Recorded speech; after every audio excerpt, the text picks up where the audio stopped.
Pois estamos na sesión da tarda dos seminarios favoritos do Trasno, Arquivos Cidadáns e Memoria Democrática, comezando a segunda mesa, perdón, a primeira mesa da tarde. Eu máis que presentarvos o que fixen, así tomando un pouco a inspiración de Horacio esta mañán, foi tratar de xuntar unhas pequeñas cousas para facer unha ponte coa mañán, non? Entón, apuntei algunhas preguntas que se propuseron, que as digo, non? Quen conta as historias das nosas vidas? Un arquivo vén de outros arquivos e enlaza con outros? Deberíamos cuestionar a idea de acceso universal? Leer, entrar aos arquivos requiere de novos aprendizaxes?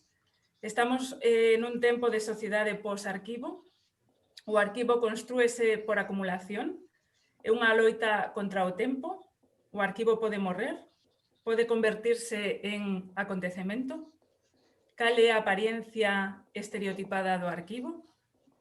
E logo, tamén recollí algunhas cousas que as marquei como que desexamos que entre aos nosos arquivos, non? Entendendo o arquivo como obxecto e proceso en transformación. E apuntei cousas como a escritura doméstica, que ata agora se ve como escritura improductiva, gustaríanos que entrara, a memoria dos montes como propiedade comunal e inalienable, máis memoria oral como recurso común, a memoria das mulleres do monte, a memoria dos segredos, e tamén recollín algunhas nocións que sobrevoaron.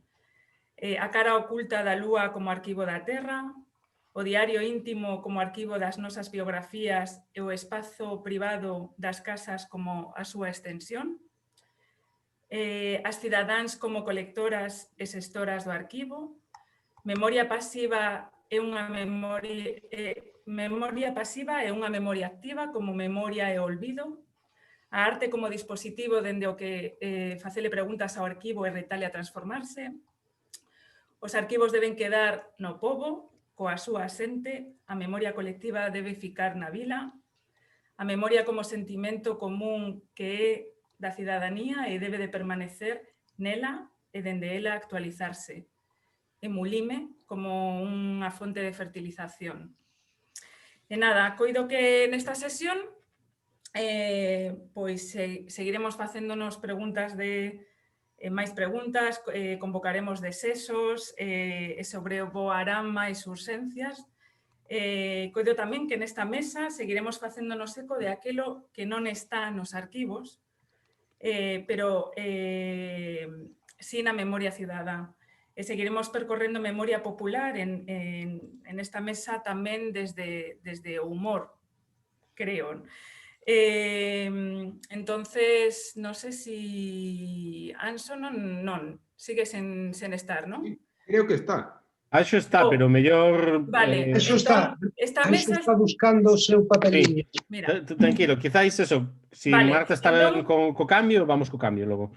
Vale, Si queredes, sí. Vale, Quizáis pues entón empeza Marta ou queredes empezar Germán e Jorge porque Anso coñece as vosas cousas? Non? Non, adiante, Marta. Marta, Vale, pois como que irades. Vamos con Marta.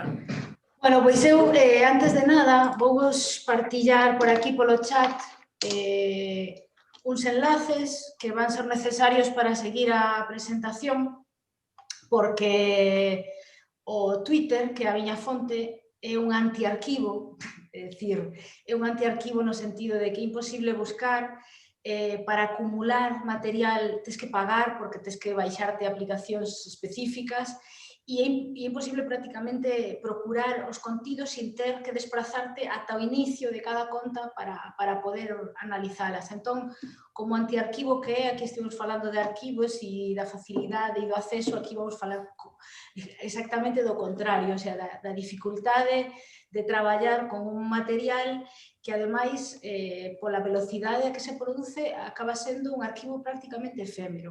Entón, pois, deixo vos estes enlaces, cando me refira a eles, direi vos mirade o primeiro, mirade o segundo e xa vamos vendo. E eu vou falar de humor porque, bueno, falando con Germán, este foi o tema da miña tese hai bastantes anos xa, e bueno, teño que facer un pouco de teoría, espero non ser moi pesada, que son as 4:15 da tarde, pero cando fixen a tese en 2007, eu desenvolvín, por así decirlo, vou compartirvos pantalla, a ver, que este ordenador vai lentiño, pero mentres vou falando, pois espero que vexades. Estades vendo a pantalla? No. No. No? Vale, pois un segundo. Agora vai ser. Vale, Agora. creo que agora sí, verdade? Vale, pois vou compartir un PowerPoint só con imaxes. Bueno, pois cando eu empecé a analizar o humor, preocupábame por saber se o humor galego podía encaixarse dentro de algún esquema, dentro de algún patrón. Intentaba desbotar as esencias, pero toda a bibliografía, toda a teoría, sinto moito, pero vai ser moi rancia. Vou ter que falar de humor étnico, de binarismos, pero todo isto vai desde aquí hasta outro lugar, non? Bueno, a idea da bibliografía coa que eu traballaba era un señor galés que analizara distintos patróns de humor europeo desde un sistema de relacións de veciñanza. Entón, ele establecía que había como 4 círculos concéntricos desde os cales se definían a orixe de estereotipos e chistes, non? Os chistes como uns esquemas mínimos desde os que creábamos un personaxe, o personaxe do noso veciño, o personaxe do descoñecido, non? E sobre o que facíamos chistes, non? E no humor europeo hai un patrón, non? Que se pode estender a todo o mundo, pero ele estudou fundamentalmente o humor europeo. Eu pediría por extensión as sociedades campesiñas confrontadas a unha metrópole, e ele falaba da existencia dunha cultura dominante, que era que creaba o estereotipo, e dunha cultura de resistencia, que era que asimilaba o estereotipo, non? Entonces, había 2 estereotipos básicos, un era o do parvo e outro era o do cutre, o do listo, non? Se pensamos nas relacións de poder nas que nos encontramos no Estado español, podedes entender perfectamente a que estereotipos nos referimos. Obviamente, se entendemos a cultura galega como unha cultura resistente frente a un patrón do dominante, vamos a ter o estereotipo do parvo. Recordaredes, os máis maiores, este deleznable personaje do 1, 2, 3, de Beatriz Carvajal, non? Que facía moi mal, por certo, de galega, non? E este tropo, este personaxe, non só quedou no Estado, sino que desde o século XVII, no século de ouro, toda a literatura e incluso as grandes figuras literarias do español trasladaron este estereotipo con bastante eficacia a Latinoamérica, non? E sabedes perfectamente que o ser galego segue equivalendo a ser o parvo do conto, bruto, as mulleres unhas guarras. E, bueno, poñemos aquí en imaxes, xa vos dou unha pequena notiña de arquivo para que, se vos interesa, despois pescudedes. Este personaxe que é o de Cándida, interpretada por Mini Marshall, actriz argentina, e se vos interesa, fixo con este personaxe 10 filmes sobre o estereotipo da criada galega bruta, de bo corazón, que, ademais, nas tramas das películas sempre acaba mesmo gastando o seu diñeiro en salvar o seu patrón, que está nunha situación económica difícil ou o que sexa. Entonces, primeira notiña de arquivo, tedes en YouTube, moi baixa calidade, por certo, todas as películas de Cándida, pero creamos un sentimento moi contradictorio de sorpresa, non? Ante o ben caracterizada que está e o ben que o fai o acento, é unha cousa sorprendente, e un pouco de carraxe que che invade, non? Cando ves esa caracterización, non? De feito, Luis Seoane, cando facía Galicia Emigrante, fixeran un primeiro escrache a estrea desta película nun teatro popular, bueno, e aí se xenerou xa un pouco unha pequena política de resistencia. Pero unha cousa que chama a atención no humor galego contra outros humores, chamémoslle, europeos, é que como modelo de resistencia tende, como na cultura xudía, ao autodesprezo, ao menosprezo, e non ten, por exemplo, unha figura moi marcada do outro, do agresor.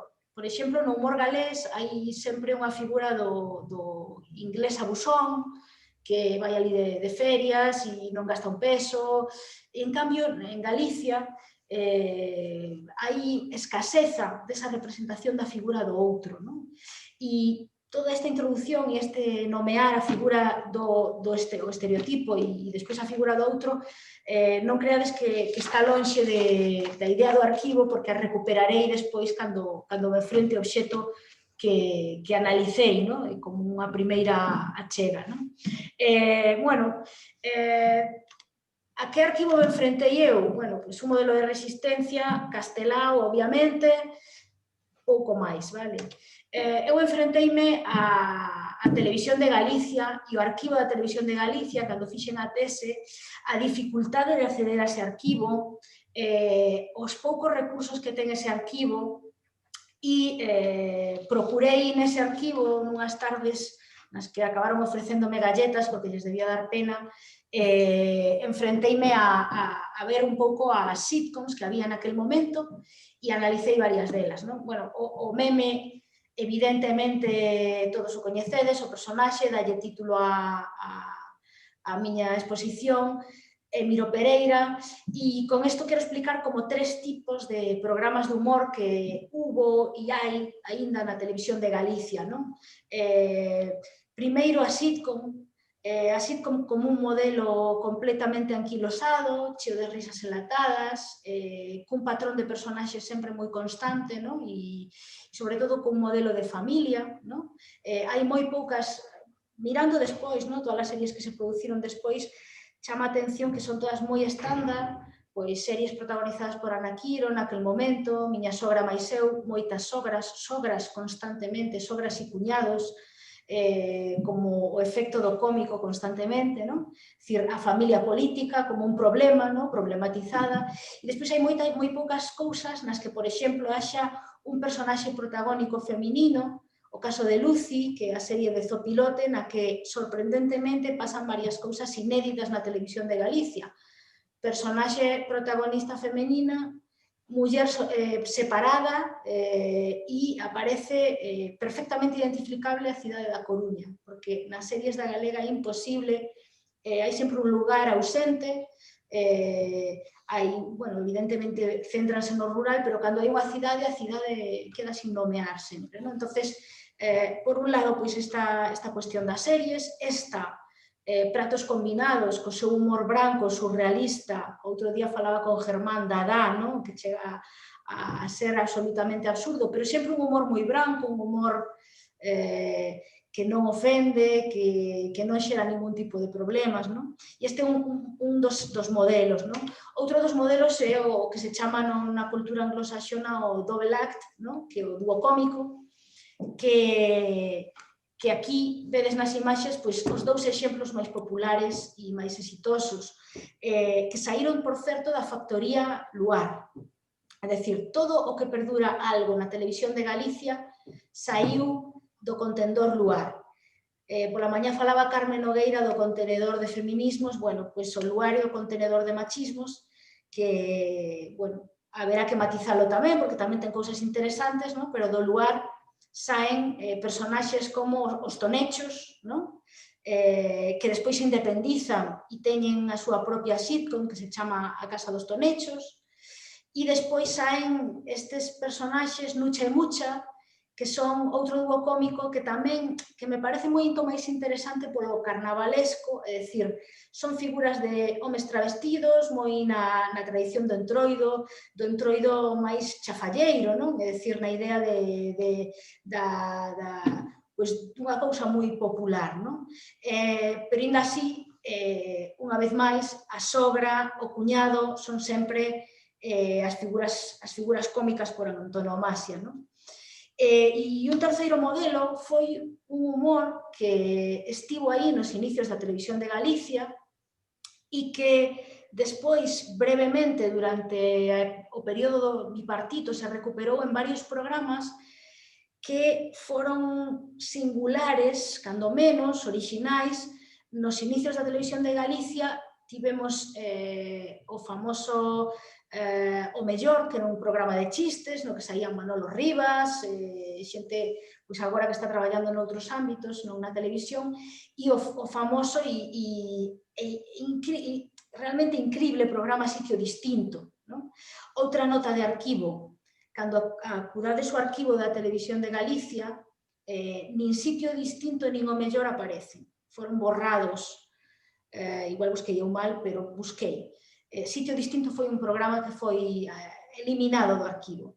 Non sei se vos acordades das Incansables de Cangas, que cantaban iso de a tuti churrasco, disen chino, disen vasco, cando había unha especie de secuencia na que se xogaba a chave e se sorteaba unha xuvenca, aparecía o gaiteiro negro. Bueno, é un programa e un tipo de humor que nunca máis volveu a aparecer. Decíamos que durante o bipartito houbo un breve período no que aparece un programa como Er Galicia, que, falando cos seus guionistas,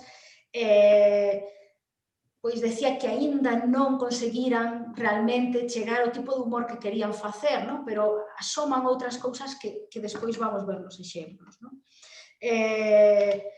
Arquivos dentro, o arquivo dentro do arquivo, Luartube, non sei se o coñecedes, é o YouTube de Luar, e o primeiro dos enlaces que tedes aí, das ligazóns, se accededes a él veredes que non se pode ver nada.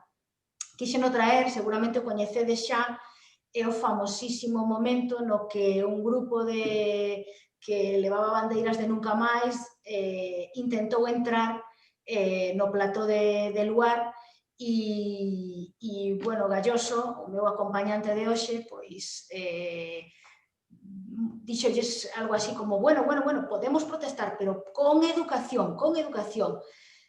Subiunos ao escenario, con educación, puideron lanzar a súa mensaxe, deronlle esas gracias, dixo, gracias, Galloso, e Galloso conseguiu anular totalmente a potencia daquela irrupción polo tema da educación, das boas maneiras. Non?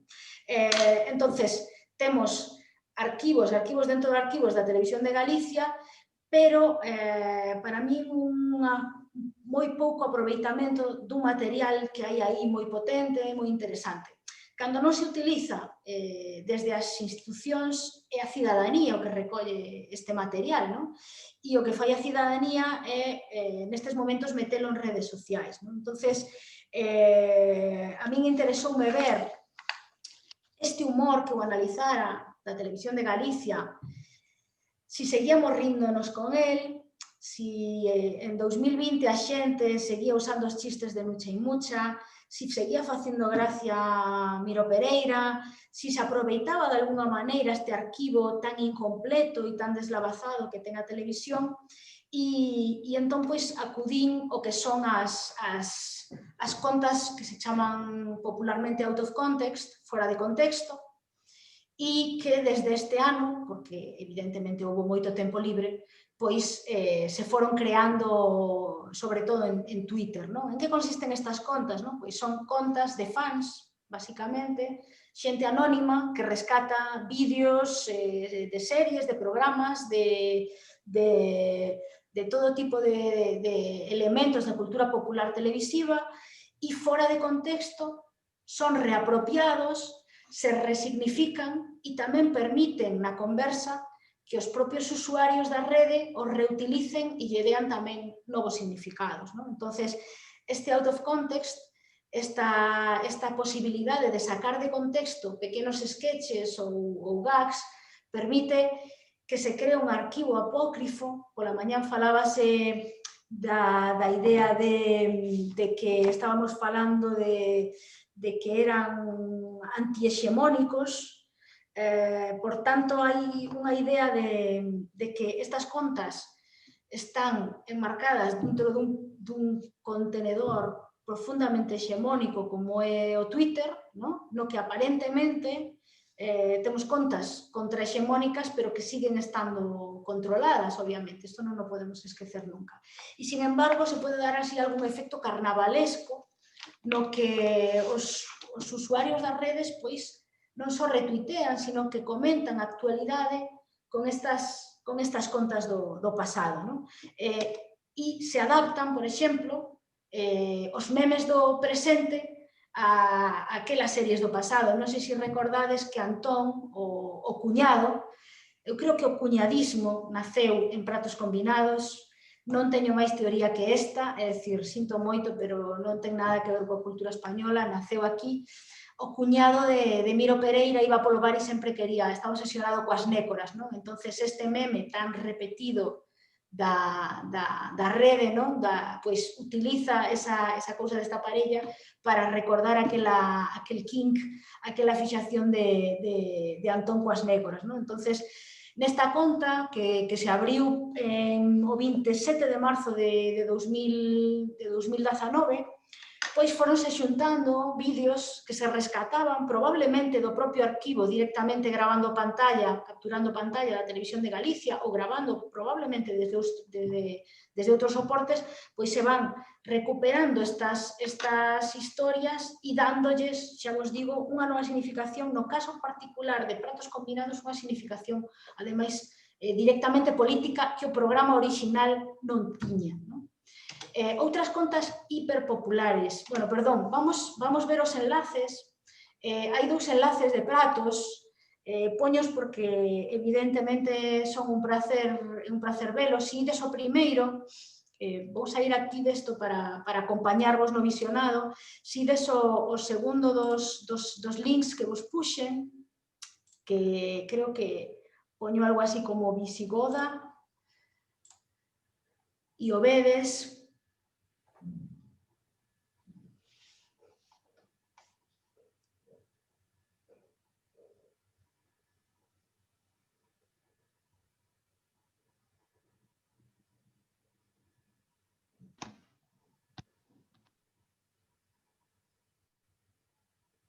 Bueno, non sei se o viste xa, é un clásico Miro Pereira insultando os seus clientes, non? E chamándolle Visigoda a súa empregada. Unha das cousas de Miro Pereira era a súa riqueza de vocabulario. No seguinte, que é un contexto clásico do típico final da historia entre cuñados, podedes velo, a orixe do cuñadismo, vamos.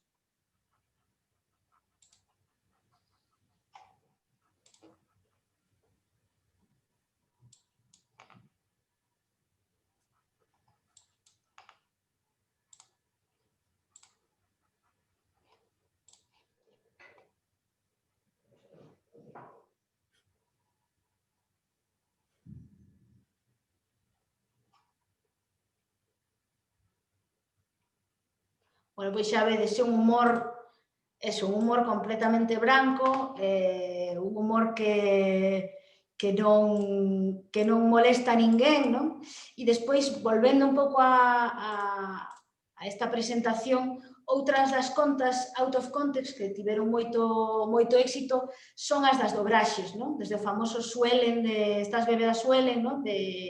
Das orixes da televisión e aquel shock que todo o mundo tiña oindo falar os indios, os nativos americanos en galego, non? E dicía, como falan galego, non? E en castelán, pois, si podían falar, estaba naturalizado para nós, non? Bueno, pois hai dúas contas, esta de Xinchang, ten 17.000 seguidores, bueno, e neste caso, moitas dos tweets son cando Xinchang cando dobran cantando canción popular galega, por exemplo, non? Entonces poñen a Xinchang aí reinterpretando clásicos populares e ten unha conta que ten moito éxito e que se retuitea moito, pero que, sin embargo, é moi é moi fiel a simplemente incrustar vídeos e que non haxa ningún comentario nin político, nin social, é dicir, que a figura de Shin-chan non se utiliza salvo para, como vedes neste tuit que recollín aquí,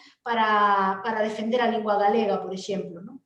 O caso da Nani Fine é un caso tamén moi curioso, porque é un personaxe, o de Fran, que non ten nada que ver coa cultura galega e, sin embargo, pois recordo a miña avoa, que era unha muller que era labrega, que non nos deixaba ver a televisión porque lle parecía que se deixaba medio aparvada e algo de razón levaba a muller. O único que vía a miña avoa era a Nani Fine e decía sempre, esta Nani, bueno, disfrutaba moito e eu quero que disfrutedes tamén co seguinte enlace que tedes aí, que é un da Nani out of context moi breve que podedes ver.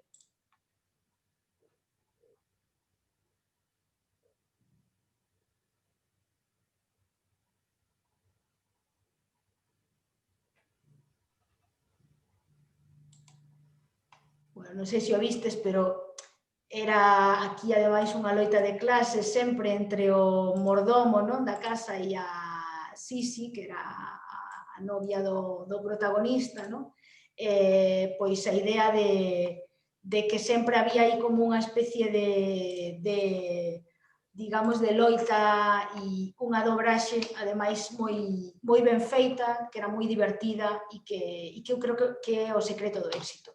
E despois vamos xa un pouco ao concepto do out of context máis político, porque recupera algún personaxe como este meme do turista madrileño e algunhas outras interaccións máis do programa, que estaba feito de sketches, e que os usuarios de Twitter reutilizan para reler a actualidade, non? Entonces, se ides ao seguinte dos tweets, que volveu o rumbeiro, veredes que aquí aparece unha reinterpretación de Suso Bamonde cantada por uns xitanos coa música da serie infantil Marco.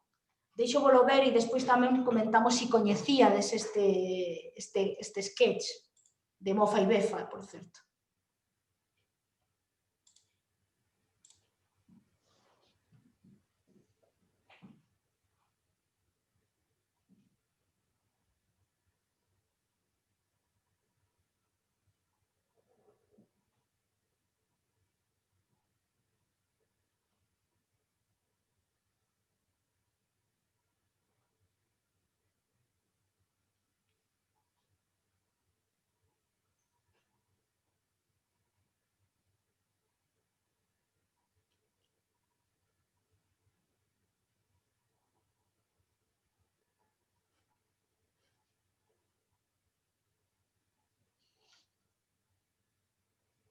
Bueno, vou un pouco xusta de tempo, creo que xa os deu tempo a ver a relectura de Suso Bamonde, que cando decía si son fillo de España ou son un fillo de puta, aquí síguese un pouco esa liña, suavizándoa para a televisión, obviamente, non? E era un tipo de humor que durante o bipartito se podía ver na televisión. Por certo, sempre dando no mesmo lado. É dicir, non hai chistes sobre o Partido Popular, non hai chistes sobre Fraga, é dicir, sempre baten como nesa tradición da esquerda para o propio lado no seu extremo, non? Entonces, ainda que amigos rumbeiros, que ademais os viñen en directo, fixeronme moitísima gracia, este ano houve un xuizo seguindo a Operación Jaro e non se recuperou, por exemplo, este tuit para reutilizalo como unha exposición tamén, non? Das cousas que facían rir na televisión de Galicia e que siguen seguramente facendo rir, non? E aquí, ademais, xa teño que ir rematando, creo, recupero a idea, a figura do outro da que vos falaba ao principio, non? Desa figura do outro que non aparece no imaginario humorístico galego, porque a vamos ver por primeira vez de forma moi explícita, e por iso vos pido que vaiades o seguinte tuit na figura do madrileño de Galicia, non sei se o coñecíades, aquí outra conta, a de Orgullo Galego, utiliza este vídeo de Air Galicia para falar da figura dos jodechinchos, non? Que este ano, sobre todo polo contexto pandémico, volveu a rexurdir con moita forza, e vos deixo ver este vídeo do madrileño, a caracterización para que vexades un pouco como este personaxe do outro.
Bueno, pois... Marta, vamos sustos de sí, tempo. Sí, no, xa acabo aquí, pois vedes como estes pequenos vídeos que van a un arquivo completamente desorganizado, absurdo e que vai ser efémero, é dicir, probablemente non perdurará, sirven para conectar coa actualidade e recuperar destas figuras, non? Destes personaxes cómicos, esta relectura para que no ano 2020 podamos sí utilizar unha resistencia humorística desde as redes, recuperando, por así decilo, este imaginario que xerou moi brevemente a televisión de Galicia. E con isto, pois, xa o deixaría por aquí, espero non terme pasado moito, e teño que deixar de compartir pantalla, verdade? Vale, listo. Moitas grazas, Marta. Non sei se va... Está con nos... Vamos Ramuñal ou nos non? agora e despois Vais Anxo vos, sí? ao final. Anxo? Anxo va para o final. Ah, non, Anxo está por aquí. Anxo, vamos nos falas ti. Non se te escoita. Non, con micro non se... A ver. Agora Agora. Sí. Agora escoitas. aquí peleando co aparato. Vou eu agora, Queres, como queiras, queres ti ou vamos nós? o que tú mandes. Non, o que che apetece a ti. Vai ti.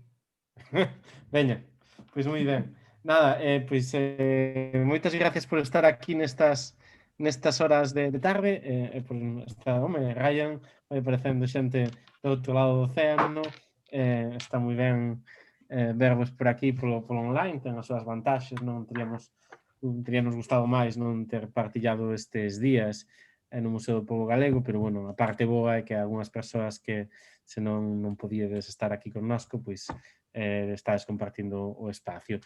Nada, moi rapidamente, nos vamos facer un dúo cómicos deses que describiu Marta na súa charla, aquí Jorge e máis eu, e vamos vos presentar un proxecto en marcha, que está work in progress, que se chama, ou que se pode chamar, O Jaiteiro Petroleiro, ou Rosalía Enfadada, ou Chapapote no Pote, non? Son os tres nomes, Chapapote no Pote, Rosalía Enfadada, Jaiteiro Petroleiro, que estamos barallando para un xogo de cartas.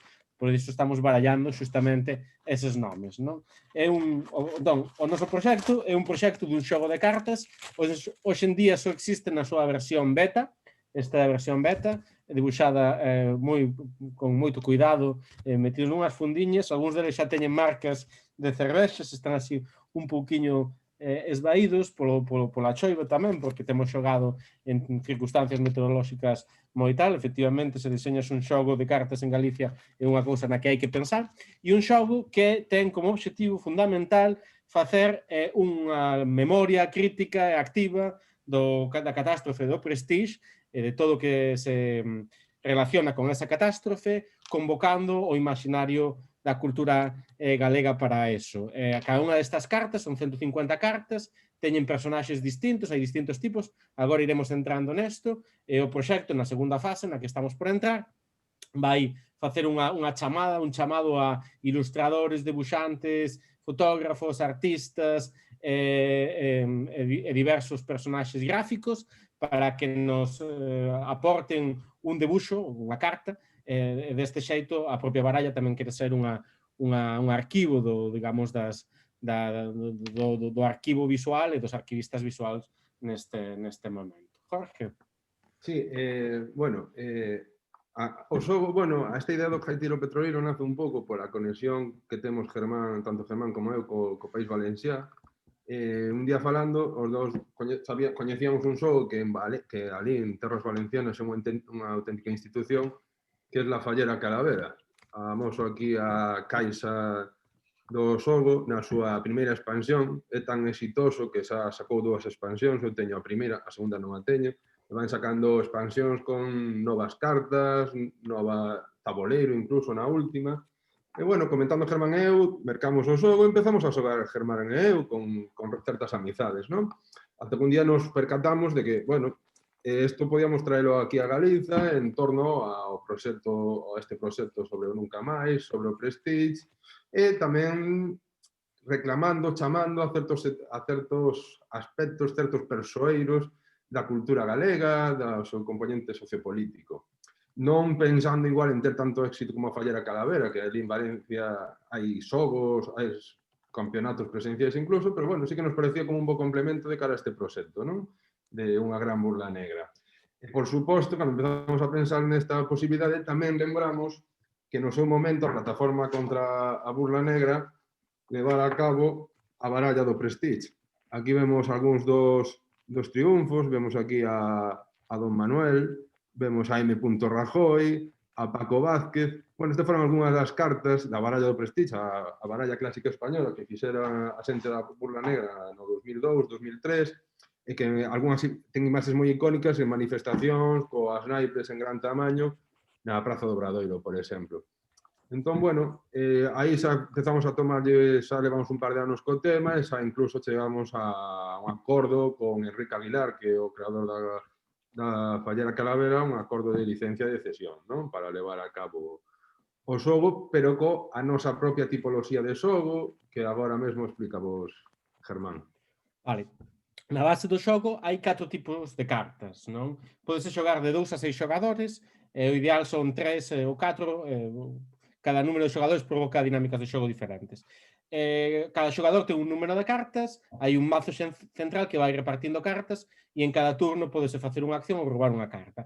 Hai 4 tipos de cartas. O primeiro e máis importante de todos son os ingredientes, como o pan de cea ou o peixe da ría, non? Entón, o obxectivo do xogo consiste en xuntar 5 ingredientes. O primeiro dos xogadores en xuntar 5 ingredientes gaña. Como se consiguen os ingredientes? Ben roubando cartas do mazo, ben utilizando unhas cartas que se chaman tesouros. Os tesouros son cartas especiais, como por exemplo, vou quitar o tal, como por exemplo o furancho, que che dá 3 cartiñas, ou como por exemplo a nova caixa galega, que che permite roubar unha carta extra en cada turno, non? Entón, con este... Conocida como no caga, no seu momento, claro. Exactamente, non? E entón, con estas cartas, digamos que roubas máis cartas. Como consigues tamén os ingredientes? Roubándollos os demais, non? Eso é fundamental. E como? Para eso tens que atacar e necesitas o terceiro tipo de cartas, non? Entón, temos ingredientes, tesouros, e o terceiro tipo son as criaturas. Tes criaturas como, por exemplo, a burla negra, ou tes criaturas como os veciños do Morrazo, non? E con estas cartas atacas e defendes. Teñen unha puntuación de ataque burla negra non é moi boa, pero si gaña rouba 2 cartas, ás veces teñen características especiais, e teñen puntuacións de defensa. Entón, no combate de ataque e defensa, quen gaña perde ou rouba ou defende o ingrediente. Entón, ingredientes, tesouros, criaturas, e o cuarto tipo son os feitizos. Os feitizos son modificadores que permiten cambiar o xogo. Por exemplo, o voluntario, os voluntarios con unha carta moi poderosa bloquean outro feitizo, entón é unha especie de escudo. Ou fenosa, que lle permite roubar un tesouro a outra persoa, non? E hai un montón destas cartas deste estilo. Entón, con unha combinación destas, basicamente son 150 cartas, casi todas tiñen algunha característica especial, hai nas que coñecer ao principio parece que moito, pero en realidad enseguida se collo tal, nunha segunda partida xa estás operativo, entón, digamos, a curva de aprendizaxe é bastante pouco pronunciada, este é o funcionamento. O relato do xogo é basicamente un relato que funcionaría co esquema de prop do relato tradicional, non? Hai un héroe, que eres ti, como xogador, que ten que facer a súa búsqueda épica para xuntar estes 5 ingredientes e facer, digamos, a enchenta galega. Por que hai que facer unha enchenta galega? Porque o cosmos galego está atacado, está a punto de morrer polas forzas apocalípticas do capital e do chapapote. Na última edición imos meter tamén o coronavirus para darlle un chisco máis de actualidade. Entón, estas forzas cósmicas chapapotísticas están esmagando o cosmos galego, entón hai que poñerse en funcionamento e loitar contra estes ataques para conseguir facer pois a enchenta de Asteris e Obelix, non? A enchenta céltica coa que, digamos, sempre remata a comunidade refundándose, non? E para eso, como nos relatos épicos, o heroe ou a heroína, que somos nós, temos os nosos, digamos, aliados, os nosos obxectos, os nosos auxiliares, non? Digamos, o noso arquivo de trebellos, e estes trebellos son os da cultura popular, non? Entón, como querían os surrealistas, trátase de mobilizar as forzas da cultura popular para a revolución. Claro que non estamos nunha época nin que teñamos moito horizonte revolucionario, nin moita forza de cultura popular, entón faremos un pouco como eso que dicía Agustín García Calvo, non? Do que nos queda de pobo, non? Entón, o pouco que nos queda de pobo, pois trátase de poñelo en funcionamento, xa comentábamos antes na mañán, a importancia que teñen, digamos, as forzas imaginarias na configuración de calquera cultura. Entón, este proxecto quere reactivalas, e quere reactivalas tamén mnemotécnicamente, non? Si cada vez que contamos unha historia estamos volvendo a creer nela, pois, deste modo, digamos, xogar e contar unha historia, é un pouco a base profunda. Tamén activando outro elemento que é fundamental, digamos, da cultura popular, que son as actividades improductivas. Xogar a cartas é unha das cousas máis improductivas que existen no mundo. E está ben que sexa así, non? Entón, estamos en favor de crear espacios de autonomía popular, por exemplo, aquí temos os alcoholitros, que é outra carta moi importante, non? Entón, nestes espacios de cultura popular, o que queremos é potenciar ese tempo lúdico, ese tempo que se lle rouba aos estudos, que se lle rouba ao traballo, que se lle rouba a todo, non? Onde, digamos, é o único tempo no que poden existir pois, estas forzas máxicas, infantís tamén, do universo da cultura popular. E polo camiño facer un proxecto de memoria, digamos, pois cando aparezcan os hilillos de plastilina, que é un modificador de ataque, ou unha famosa carta de que pasen los antidisturbios, pois entón, algún xeito estaremos facendo unha conmemoración política poética, non? Do que foi o nunca máis, para uso e abuso das novas xeracións. É un xogo que se pode xogar en familia, no Nadal, en celebracións, e pensamos repartir algúns nas cafeterías da USC para o que pediremos colaboración algúns dos presentes. Falaba Germán da carta do coronavirus, imposible, ademais non traela, cando durante o confinamento vimos como solicitaban eses traxes brancos que se popularizaron durante o Prestige, pois os solicitaban para o tema médico agora de loita contra a pandemia. Germán iba falando de algunha das cartas, obviamente as cartas actualmente están moi relacionadas coas nosas filias e coas nosas fobias, tanto de Germán como de miña, pero bueno, a idea tamén de cando saquemos unha campaña de micromecenado é convidarlle a xente a propoñernos outras cartas, coas súas características, os seus valores, ou unha vez que vayan xogando, porque tamén é a graza. Todo o que ocurriu en torno Nunca Máis foi algo colectivo, pois tamén agardemos que este xogo sexa algo colectivo na súa creación e no seu pensamento. Eu tamén teño as miñas filias, as miñas fobias actuales, entón, bueno, para seguir comentando as cartas e un pouco máis, Germán falaba dos ingredientes, un dos ingredientes será o churrasco de porco, non de terneira, porque, bueno, sempre hai ese debate cando imos comer churrasco e, aparte, esta cultura moi caníbal, non? Bueno, todos temos moi claro, o fraguismo tivo máis, que a patria en Galicia non a fan os poetas, que a fai a gastronomía. Pois, bueno, isto traemos ao xogo. Despois, por exemplo, unha pouca, replicamos nunha parte, como decíamos, a Fallera Calavera, pero creo que tamén a melloramos en parte. Na Fallera Calavera teñen esta carta que é de repetición, que é dúas falleras calaveras, indicando repetición. Nos esta carta imos convertir en algo máis entretido como o licor café ou a fariña, non? A cocaína. Sempre Germán e eu falamos moito de que un museo do narcotráfico tería moito éxito en Galicia, en calquer espazo de Galicia, ou por que non leváro a cidade da cultura, un espazo que é unha auténtica hecatombe para todos, que tamén terá a súa carta e que ocupará espazo no mostrador de cada xogadora, pero non aportará nada. É unha carta que solamente ocupará espazo.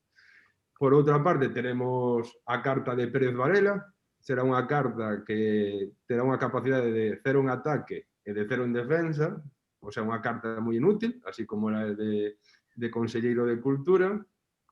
Teremos a carta tamén da retranca. Facemos esta carta antes de que os anuncios do Gadis empecen a incluir o concepto de retranca nos seus fantásticos videoclips que nos amosan cada X tempo. Ou outras cartas como do árbor de Nadal de Abel Caballero, non? Tamén buscamos no xogo que haya unha crítica política social que nos faga pensar, non? Sempre das luces de Nadal, pero, bueno, hai que pensar tamén canto dese custo económico desmesurado repercute despois na cidadanía de Vigo, non? E non vai eses beneficios para un número moi mínimo de persoas. E agora, bueno, ahora vamos a ver, Germán, xa pode ir preparando. Vamos a pasar unhas imaxes de partidas, pero, bueno, tamén volvemos un pouco, antes de ver esas imaxes de algunhas partidas, imos ver un pouco tamén a xénese de un momento determinado do xogo. Germán, está silenciado. Unha das cousas que nos chamou moito a atención hai 3 anos, cando estábamos empezando con este traballo, 2 anos, non? Foi que, investigando sobre a memoria do Prestige, a profunda decepción, a profunda ferida que deixou a experiencia en moitísima da xente que a viviu xeracionalmente en primeira liña, non? Unha especie de desgarro, unha fractura que aínda non se curou, non? Pensamos que, a algún xeito, o humor é un tipo de afecto que ten, particularmente ese humor seco, ese humor un pouco así cabrón, non? Ten a capacidade de algún xeito de retraballar esas feridas que, por outro lado, foron monumentalizadas, non? Como vemos neste famoso monumento de Muxía, cunha perspectiva totalmente colonial, creo que non é a palabra máis propia para utilizar. Entón, este xogo é un xogo que quere facer, como din os teóricos da súa alternidade americanos, unha descolonización do imaginario, non? E esa descolonización parte tamén por producir dispositivos, como son os xogos, que son dispositivos que é fundamental que se xeren e que nazan do interior da cultura. Creo que todo isto en realidade resoa moito coas cousas que Marta estaba falando do humor que se podía ou non se podía representar na TVG, non? E aquí habería, digamos, toda unha liña para pensar. Entón, digamos, esta ferida que ten que ser curada, non? Nun momento no que aínda está en xogo, digamos, a memoria e a monumentalización do Nunca Máis. Unha das, digamos, é un proxecto tamén con unha oferta vontade lúdico-artística que se vai construindo no tempo e inclúe algunhas derivas ou psicoxeografías, como esta viaxe que fixemos para celebrar o desconfinamento á inauguración do Parador de Muxía, non? Unha construción absolutamente monstruosa, feita con parámetros de Cidade da Cultura, un tipo de celebración neoliberal, ese feísmo de dereitas, non? Ao que aludía antes Manuel Sendón, non? E, sin embargo, que no seu interior, pois eso, patrimonializa mesmo, digamos, os iconos da catástrofe. Nunha paisaxe idílica, unha arquitectura non tan idílica, non? O que, de novo, digamos, unha división, non? De quen mira e quen é mirado, non? O sea, a fealdade é a propiedade daquel que é mirado, non? A riqueza mirada, en cambio, a beleza é a propiedade da riqueza que mira. E con esta capacidade de captura dos propios imaginarios populares, non? Suposta estetización nesta especie de espacios de non lugares insólitos de recepción neste lugar. Entón, o que foi o noso pequeno acto de protesta foi ir á terraza para xogar unhas partidas de Gaiteiro Petroleiro eu levo unha toalla vermella posta non porque me bañase na piscina Infinity que hai xusto ali na terraza, porque non te deixan, para iso tes que quedar a dormir no hotel, senón porque facía un frío impresionante, a pesar de que estábamos ao sol e era verán, pero o vento que racha por ali, digamos que eso tamén nos fala moito, non, do cristal, digamos, da ecosostenibilidade do edificio. Ao final hai un montón de preguntas que veñen con todo isto. Pero nada, simplemente moi brevemente para que vos imaginedes como sería unha desas partidas, non? Aquí imaginemos dous xogadores, dúas xogadoras, unha que ten o espantallo feísta, o labirinto de Mogor, o banquete de Conxo, que é un ingrediente moi poderoso, porque conta como un ingrediente teu, pero tamén xogas con un ingrediente do outro, e o pemento de Padrón. E outra xogadora que ten o pan de ceo, o peixe da ría, a planeadora e o furancho, non? Entón, no primeiro turno, descarto o furancho. E non, perdón, no primeiro turno xogo unha carta que teño que é o Fertimón, que me permite xogar 2 turnos, non? E nun deses turnos cambio o furancho por 3 cartas e me sai o Gaiteiro Petroleiro, as 2 en punto e en Celnosa. E no segundo turno ataco polo banquete de Conxo cunha carta que obviamente non amoso. E hai unha defensa cunha carta que non se amosa. Unha vez que o ataque e a defensa están establecidos, vense as cartas e o ataque coas 2 en punto, pero defendeuse Castelao de mal rollo e con eso conseguiu, digamos, parar o ataque.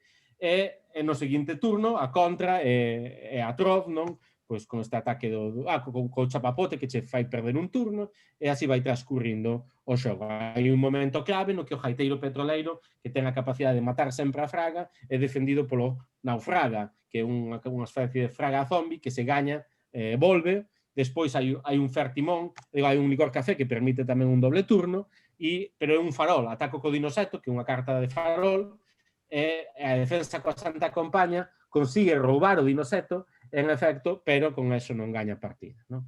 Entón, este sería simplemente un par de movimentos para que vos deades conta, digamos, do tipo de cousa que vai suceder cando xoguemos todas.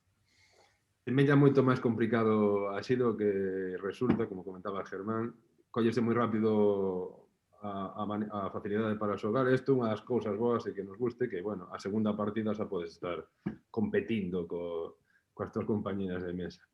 E, bueno, xa rematando, asustándonos ao tempo, bueno, este é un proceso que xa levamos bastantes anos, Germán e eu a voltas, de cada un nun lado do mundo, falando e sacando adiante, pero, bueno, ahora por fin tamén nos quisimos tomar como este encontro para presentar un pouco fora do que son as nosas amizades, e xa enfocarnos cara a campaña de micromecenado de cara a poder sacarlo adiante, coa colaboración de todas. É un proxecto que, bueno, por desgracia como funciona en Galiza, apoio institucional para este tipo de proxectos é moi complicado, e máis depois da nosa experiencia do verán pasado. Pero tampouco pensábamos tal, Jorge. Que? Que nunca falamos de apoio institucional. Non, claro, no principio tivemos claro, non? Pero máis coñecendo, bueno, certas cousas que nos van pasando co proxecto. E nada, pois convidarvos a todos, as que estades hoxe aquí presentes e as que veredes este vídeo posteriormente en internet, no nosa canal de YouTube, a estar atentas ás nosas redes sociais para cando saquemos a campaña de micromecenado. E non sei se Germán quere rematar con algo. Pois nada, moitas grazas. Moitas grazas. Anxo, escoitas? Tes que abrir o micro. Ahora sí, non? Agora sí. Vale. Aceptando o convite, pois eu vou dar uns cuantos comentarios a propósito de O lado da sombra, aquela exposición que xa realizamos hai moitísimo tempo, hai 15 anos, e na que eu comenzara a traballar pois aproximadamente polo ano 97, ou sea, moito tempo. He de decir primeiro que todos os meus traballos son sempre traballos de arquivo. Foi o primeiro, o Barcelona Moves, que foi un traballo sobre o grafiti e a pintura mural na cidade de Barcelona, que publiquei no ano 91, xunto con Genís Cano. Ese xa era un traballo de arquivo que tratábase entón de documentar e de poñer sobre o de poñer en libro, vamos, e en formato de exposición, poñer sobre o tapete que se di a existencia dunha plástica mural que a mellor valía a pena ser valorada.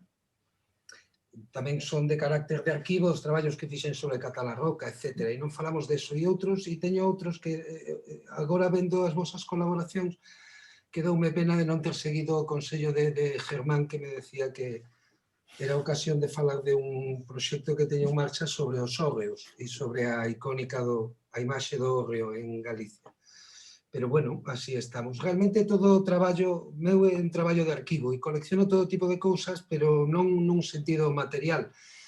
A min abóndame a imaxe, é dicir, non son fetichista no coleccionismo, porque para min coleccionar é máis ben é un exercicio de fisonomía. De fisonomía que si conclúe nunha exposición, para min a exposición é o momento e é a ocasión de relatar, é dicir, de seguir contando historias. É dicir, coleccionar, e fixadevos que falo todo o tempo de colección e non de arquivo, logo veremos por qué. Coleccionar é isto, é o presuposto para poder contar unha historia. Como moi ben acabades de amosar agora tamén con esta divertida historia da baralla, non? Teño aquí unhas notas e unas así, seguindo un pouco. Dando as clases, no ano 96 impartía aulas na Facultade de Belas Artes de Barcelona e impartía unha asignatura que era a Socioloxía da Arte. E nesa asignatura, o que un dos aspectos fundamentales desa asignatura era delimitar os límites da arte, é dicir, establecer que era, que non é arte, cales son as condicións que determinan que unha obra sea unha obra de cultura ou non o sexa, e, en definitiva, como se reconstrúe o relato cultural ou o relato artístico. Para iso tratábamos asuntos que iban dende a firma, a autoría, o marco, o xénero estilístico, non? O soporte. Hai 1000 condicionamentos para determinar unha obra, a culturalidade de unha obra, e os máis populares na actualidade son a raza e o sexo, non? Temos claro que a raza e o sexo determinan as posibilidades de acceso á construcción de obxetos culturais. E aí eu descubrín un co que eu non contaba, que era a nación. E o digo eu que non son nacionalista. Entón, leía libros de todo tipo escritos en España, e en todos eu encontraba en todos unha nota común, que era que a ausencia de Galicia no relato histórico. E isto en xeral pasa sempre, non, referido a Galicia. E foi entonces tamén, a propósito disto, recordaba yo onte a Germán, tamén foi un pouco enervante que cando se armou a exposición Desacuerdos en Madrid, que creo que isto debeu ser alá polo ano 2006, quizá, a primeira exposición de Desacuerdos en Madrid, nun momento Marcelo Expósito entrevistaba a Tino Calabuch e falando a propósito da Galería Redor, nin mencionaban a Reimundo Patiño. Cando a Galería Redor ten de galego dende o nome, non? Ata, bueno, e tantas cousas que ali pasaron. Entonces, isto que aínda hoxe na actualidade se poda facer o relato da contracultura prescindindo de Galicia é bastante sintomático, non? No catálogo de Desacuerdos, se faz a busca a Patiño, aparece 2 veces Patiño. Unha non é Reimundo, é Antón, e a outra é Reimundo Patiño no medio de outros nomes, dicindo que había xente en Madrid que se gustaba a arte. Finalmente, o resultado desta entrevista foi que o Reina Sofía acabou por marcar o famoso home que falaba Begliota de Reimundo Patiño, acabou por mercalo, pero mercoulle a Tino Calabuch e non lle marcou ao Castro, a Isaac Díaz Pardo. E é que isto induce tamén a pensar, e é que incluso nestes términos Galicia entra sempre por vía indirecta, por vía de mediadores. Entón, isto era unha percepción que a min me tiña bastante desasosegado, non desacougado. O sea, por que parecíamos sempre ser espectadores de sucesos que ocurrían a miles de kilómetros de distancia e que a noso que nos quedaba era coñecer a historia trazada por outros para poder así seguir sendo personas do noso tempo. Ser xente do noso tempo consistía en seguir a historia realizada en outros lugares, en outros tempos e sempre por outras personas. E ante esta perplexidade, pois aí empezou a miña primeira intención foi a de facer unha traslación, non, dos esquemas, de buscar exemplos galegos para situacións de un contexto máis amplio Pero aí tamén houve unha percepción interesante, que foi que tomar conta, mudar de exemplo acaba por mudar tamén a explicación, pois as particularidades se desenvolven nos matices de unha historia xeral. E na maneira en como un se afasta do relato central, aí se encontra a particularidade que, digamos que, esencial de cada un. Por poñer un exemplo, non? Un exemplo pequeno que logo ten que ver con como acabarei. No campo da música, mentras existiron pequenas discográficas galegas, se multiplicaron as iniciativas culminadas en cousas como o catálogo de Ruada, que ten máis de 100 títulos, o catálogo de Xistral e outras pequenas discográficas galegas que nos anos 70 publicaban música. Cando a concentración do mercado levou a desaparición destas pequenas empresas musicais galegas, emerxeu un novo centralismo que xa non era de carácter político, que este novo centralismo era incapaz de dar conta axeitadamente de todo o que había e a partir de aí o que se produciu foi unha normalización musical a partir de categorías recoñecibles. Isto se produce nos anos 80, non? A normalización musical a partir de categorías recoñecibles do pop ou, bueno, da música en xeral. É dicir, o matiz histórico, que é a menor produción de obxetos a partir de certa altura dos anos 80, revela un proceso de concentración empresarial e de institucionalización da cultura, non? Que ven ser unha nova forma de desmantelamento e de desposesión. Non? Bueno, decir tamén, volvendo entonces ao tema da colección, non? Coleccionar, eu entendía, comprobei entón que ese primeiro movimento de trasladar os exemplos, de insertar exemplos galegos nas dinámicas internacionais acababa por transformar a propia explicación e acababa por transformar as cousas, porque coleccionar entonces entendía non é dar aprecio ás cousas, dándolle sentidos que van máis alá do significado inmediato que les teñen. Como tentativa que é de organizar, de ordenar o mundo, de sometelo a conceptos, non? De categorizar as accións, e ir fiando uns lazos invisibles entre as cousas e así descubrindo os sentidos secretos que hai no mundo. Isto verémoslo tamén co estudio de caso que teño preparado. Sobre colección e arquivo, eu plantexo aquí un tema que non sei se é verdade ou non, e é que a diferencia é de grado. O arquivo é persoal e a colección é persoal e o arquivo é colectivo. E en isto non nos referimos aos elementos que integran esa colección ou ese arquivo, sino da finalidade. Por iso a colección expresa o individuo e o arquivo expresa a institución que o administra. Bueno, isto o deixo aí, eu mesmo non sei se isto é así ou non. Bueno, sobre o caso do lado da sombra, xa pechando máis, foi unha exposición rara no contido, no carácter, pois a colección de obras, películas, obxetos, fotografías e documentos que presentamos era aparentemente unha revisión da obra gráfica producida en Galicia nos imprecisos anos da transición. Entón, esta pesquisa afrontámola como un exercicio de memoria e sobre isto eu quero sinalar 4 ideas. Unha, que a memoria non é unha actividade espontánea, senón que é unha reconstrucción intencionada realizada a partir de elementos seleccionados. O sea, o carácter intencional que ten o exercicio de memoria. Segundo, que o discurso da memoria se pode presentar en termos de continuidade ou de descontinuidade co anterior e co que ven a seguir, o cal está sinalando unha función crítica para a memoria.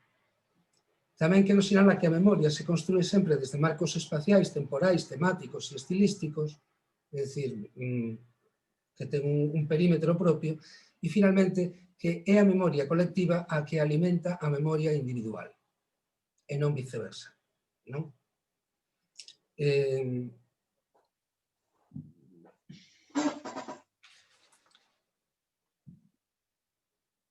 Vale, e entón, para non ser pesado, preparei unha pequena colección de fotos que vou compartir agora con vos. A ver, onde está? E entón teño que dar compartir.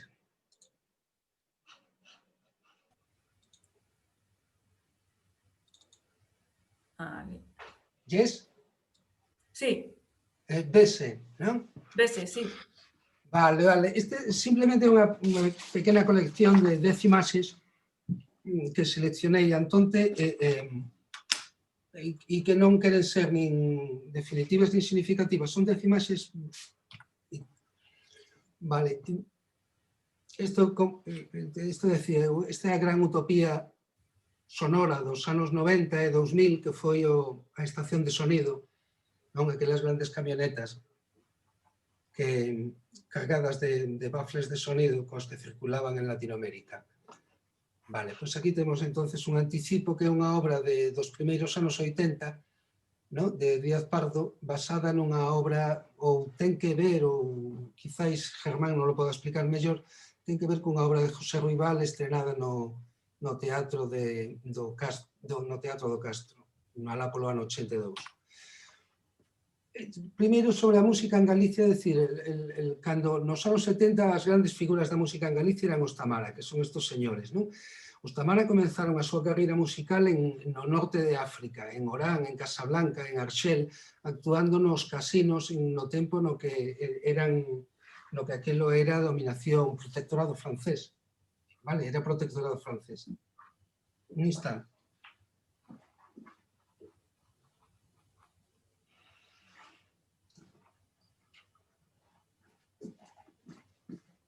E isto levou a que os seus primeiros discos graváronos en compañías francesas.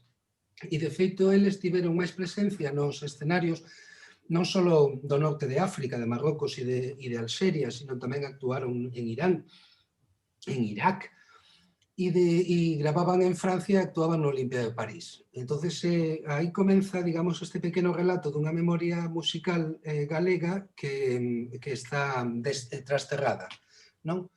Que é o mesmo caso, aquí temos a Mirmans, non? Manuel Mirás López. Este é un viaxeiro musical que durante os anos finais dos 60 e durante todos os 70 correu a Europa, non? Como o que hoxe se chama buskers, non? Os músicos de rúa. E aquí o que temos é un momento no que se presenta, anos 72, non? Preséntase Benedicto e o Seca Afonso preséntanse en París, actuando para os traballadores da Renault, non? Da empresa de coches. Entón, aí é interesante xa que xa amosa unha contradicción. Mentres José Afonso é presentado en portugués, o máis auténtico trovador do povo portugués, ninguén mellor que ele transmite os desesperos e raivas do povo portugués, as súas aspirações de amor, de paz, de xustiza e de verdade, Benedicto é un cantante gallego de la nueva canción española que se producirá acompañándose a la guitarra. Isto puxeronlle remedio e veis que isto foi en maio e poucos días despois, entonces presentaban tamén en París, non? Un festival de canción galega só con cantantes galegos, Amancio, Benedicto e Viviano. Anunciábanos xa en galego e pedían que viñéramos moitos. É dicir, tamén nesa escena musical aquí o que temos é unha xira de músicos portugueses que son Francisco Fañais, José Afonso, Letría, Freire e Mingas, nunha banda de recitais por Galiza no ano 73, no mes de Marzal. Aquí vemos, non sei exactamente o ano que este, pero debe ser do 74, 73. Entonces, a Festa dos Traballadores preséntase coa actuación de 6 grupos musicales do Sindicato Galego da Música. Vemos que tamén se presenta, entre tanto, en Galicia, actuaciones de varios grupos musicales. E aquí temos a Festa dos Músicos, ¿no? Con los 5 de Santiago, los Dancers, Llagos, Benedicto e con Luis Otero. ¿No? Entón, o Sindicato Galego da Música, é dicir, naquel momento formase o sindicato, foi legalizado no ano 77, creo, pero existía dende o ano 74. O Sindicato Galego da Música era fundamentalmente Benedicto. E organizaban estas festas de música e a Sala Sauce era unha antigua sala de festas que había aí en Bertamiráns. Nesta mesma sala, outra festa deste tipo. Servicio de autobuses desde o Camiño Novo. No 75, neste cartel que é de Baltanás, do que falaremos agora varias veces, non? Se convoca o que ven ser o primeiro Festival Folk Galego, non? Aquí o Sindicato Galego da Música convoca un novo festival no que dice 8 horas de música de todos os xeitos e distingue entre música galega, rock e música lixeira. A música galega son Viviano Benedicto, Diego Noguerol, María Manuela, Pablo Quintana, Paco Monteiro, Quintas Canella e Arrabaldo. O rock, Azúcar e Agra, e a música lixeira indica que son a maior parte dos conxuntos e das orquestas de Galicia. Interesante esta distinción, non? E como unha colaboración especial do Sindicato Musical de Cataluña había a actuación estelar de Nuria Feliu e de Albert Montoliu. Este tamén é un cartel de Baltanás, non? Todos xuntos cara ao mañá, e esta é a Comisión de Actividades Culturais da Escola de Maxisterio de Santiago, un concerto de Viviano e Benedicto. Aquí o concerto, o cartel estelar de Viviano. Aquí o de Luis Cilia, acompañado dunha cita do poeta José Apolinario. O cartel de Benedicto, que tamén feito por Baltanás, e agora comparamos, este o editaron, isto está editado tamén en anos 76, e un cancioneiro que incluía as cancións, as letras das cancións que Benedicto e Viviano cantaban nos concertos.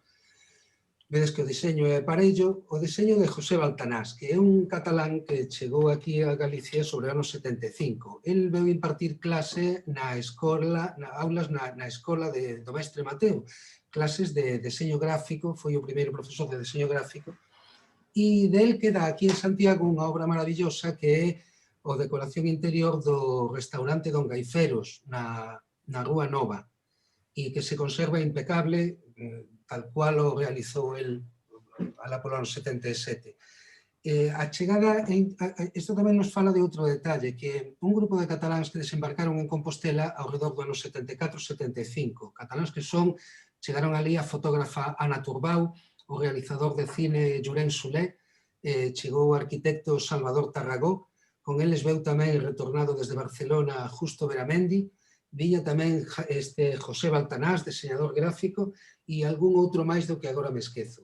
Este grupo de cataláns é unha anécdota histórica, pero vale a pena contala, que eles apareceron aquí, eran todos militantes da Unión Comunista Española, e diante da inminencia da caída do franquismo, pois eles viñan aquí a preparar a revolución inminente, claro, o sea, que tiña que suceder. Entón, viñan aquí como células de activismo cultural político. E, efectivamente, foi moi interesante que aparecesen estas persoas aquí, porque a súa presencia dinamizou varios sectores, non solamente o do cine, por Llorén Solé, sino tamén o da música en varios campos, como veremos agora. Bueno, aquí este é un cartel de José Afonso, realizado por Conde Corbal, o pintor de Ourense. Isto do que falábamos antes, de a existencia desas pequenas compañías, o de Ruada realmente foi un prodixio, porque botou adiante máis de 100 títulos de discos. E creo que non se ten avaliado adecuadamente o que significou a desaparición desta pequena industria musical, non só en Galicia, isto é un caso internacional. En Latinoamérica é coñecidísimo tamén este proceso de concentración que levou a desaparición de centos e centos e centos de pequenas compañías discográficas que son as que alimentaron todo ese fenómeno que se conoceu como a salsa e a rumba, e que a concentración discográfica reorientou hacia iso que hoxe lamentable a salsa romántica. No caso de Galicia tamén sería interesante analizar en que medida a desaparición de Ruada e de Xistral foi a que permitiu a eclosión da movida viguesa, é dicir, en que medida a movida viguesa non é máis que un síntoma da recentralización cultural do Estado en vista da desaparición das pequenas compañías que foron as que deron alento aos cantautores e agora entramos a NHU. Aquí temos unha foto ben interesante porque o que está de pé é Benedicto, o cantautor, e os músicos que están tocando con el son os músicos de NHU. E que aquí se producía nesa época unha conciliación ben interesante, que era que, digamos, os do país, os músicos do país, tanto eran os do rock progresivo de NHU como os cantautores, e xuntos tocaban como músicos asistentes os de NHU da canción de Benedicto. Bueno, e aquí temos os NHU, que non, esta foto que podían ser o Jefferson Airplane ou podían ser un grupo californiano, e dos pés de cada un deles colga unha cousa. No primeiro colga unhas chaves, outro colga un billete, outro colga un anel. Fantásticos. Aquí outras fotografías. Estos son os cartaces do ano 72, 73 e 74, que eran os cartaces cos que a NHU se anunciaba nas súas actuacións en salas como a Sala Sauce de Bertamiráns. Aquí, peludos. Aquí un cartel de experimentación gráfica elaborado por eles a partir de recortes. E aquí chegamos ao que é, do meu punto de vista, a mellor portada da música, da historia do disco en Galicia. Esta portada foi realizada por Ventura Cores, que era sabedes, morreu aí uns anos, un artista e diseñador galego moi interesante, a partir dunhas fotografías de Ana Turbao, unha destas catalanas que comentábamos que apareceron por aquí a volta do ano 75. Anxo, tes xa o tempo xusto. Vale, pois acabo e xa está. Bueno, aquí unha foto do concerto vedes aquí había unhas 5.000 personas, podes calcular que había aquí no antigo pabellón do SAR, actuando a NHU. E a elaboración aquí, que quero que vexamos, é a elaboración fotográfica, a típica solarización da época, pero que permite tamén falar dunha psicodelia con sustancia propia. Non, si buscas información sobre NHU en internet, o único que aparece é en inglés. Bueno, e outras formas de cartelismo de NHU, e aquí están eles. E por último, isto é a portada de Anselmo Lamela, un artista de Compostela que preparou a que iba a ser a portada do segundo álbum de NHU, que nunca foi editado. E nesta portada o que se veía era un escenario circense, unha especie de urbanización de circo, de cidade nómada, deshabitada, sin figuras, como preludiando a década que se avecinaba. Non falo máis. Grazas, Anxo. Podes retornar a pantalla? Está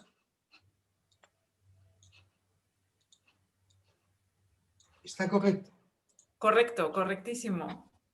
Graciñas.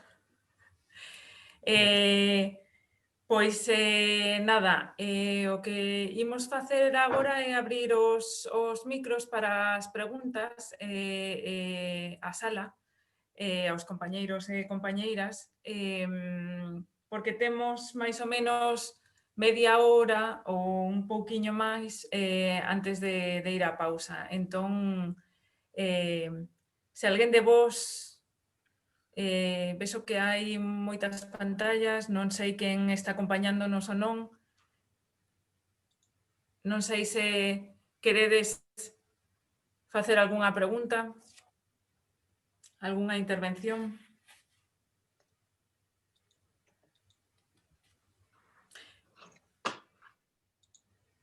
Empezo eu, senón, para... esperando a ver se alguén quere. Eu tiña unha pregunta para Marta, porque estaba un pouco dando voltas a esta cuestión que trasiste co tema do humor e a construcción dos persoeiros ou do estereotipo, de humor a través producido un pouco polos más media e a introducción, entendo, da televisión. E claro, como iso construe un pouco nos nosos imaginarios o que son os estereotipos que logo se volven un pouco a reintroducirse, a cuestionarse en estos canles de Twitter, ¿no? Me preguntaba como era esa construcción de estereotipos previa á televisión. Non sei se, claro, eso sae do marco dos teus estudos, pero imagino que tamén explorarías como se construía, ¿no?, psicolóxicamente previo á televisión. Se podes contarnos un pouco, ¿no? Pois mira, vamos a ver, o que é o estereotipo, pois, cos más media, nos anos 20 do século XX, cando explota, porque efectivamente a radio, a televisión, e sobre todo na prensa, non? As viñetas cómicas crearon xa un marco para o contagio de que esas ideas se espallaran moi rápido, non? E os que non tiñan un estereotipo, por exemplo, do galego en América, porque eran emigrantes que viñan de outros lugares, acababan facilmente conseguindo crear pois, esa especie de resumo das características desa nacionalidade por efectos, basicamente, moitas veces, por simple economía, non? E antes desto, pues, o estereotipo está un pouco na literatura. Sí, pero entendo que a televisión colle un estereotipo anterior ao que crea ou crea... Non, a televisión recolle o que hai e, a ver, podo comentarvos, por exemplo, o caso da figura do galego en Argentina, vaise trasladando desde as tiras cómicas, por exemplo, das revistas que había naquel momento, de ilustradas, o teatro, e sobre todo no século XIX, inicios do XX, era moi popular unha cousa unha fórmula teatral popular que se chamaba o sainete criollo, e no sainete criollo había como personaxes de todas as nacionalidades que chegaban a Argentina, non? Había sempre un galego, un italiano, non sei que, un tal, e xa se creaba pois, ese caldo de cultivo que despois pasa a radio. Por exemplo, o personaxe este do que vos falei, Cándida, de Nini Marshall, empeza nun programa de radio que era como unha especie de radioteatro, dun programa que se chamaba El Chalet de Pipita, e no Chalet de Pipita contrataban a unha criada galega. E era a esta muller chamarana para cantar, porque ela vocacionalmente quería cantar, pero viron que bueno, pues que imitaba moi ben as galegas e meteron unha criada galega que contestaba o teléfono, non? E era moi maleducada e tamén pois tamén ingeniosa a veces, non? Entón, o sea, o estereotipo vai trasladándose dun medio a outro e despois temos o chiste, como a fórmula sintética, non? E cantos chistes de galegos coñecemos. Non me deu tempo a poñer, porque, e iso, pido vos disculpas porque me pasei un pouquiño, o último enlace que tedes aí, que o podedes ver despois, que é Castelao contando, Morris, facendo de Castelao contando un chiste sobre galegos. E conta un chiste típico de galegos, de son dos galegos, que bla, bla, bla, bla, bla, non? Que é un tópico popular tanto en toda Latinoamérica como menos en España agora, pero en toda Latinoamérica, pois foron moi populares os chistes de galegos, non? E ao final do chiste di Castelao, bueno, pois para que non volva a haber chistes como este, vamos ter unha televisión que vai ter un humor, non sei que, non sei cuánto. E a verdade é que é un sketch moi triste, porque daste conta de que esa televisión non chegou, nin está por chegar, non? Entonces, eu creo que, por exemplo, nas redes se está dando un novo humor, moito, seguindo Twitter, ves que hai como unhas cadeas de humor que desbotan totalmente este estereotipo ou lle dan a volta ou subvirten. E aí está un pouco o futuro, porque desde logo nos medios audiovisuais, excepto en cousas moi singulares, ou o que é a produción institucionalizada, non vamos ver nunca nada diso, non? Hai que irse ás marxes. O efímero que é, neste caso, sí. ¿no?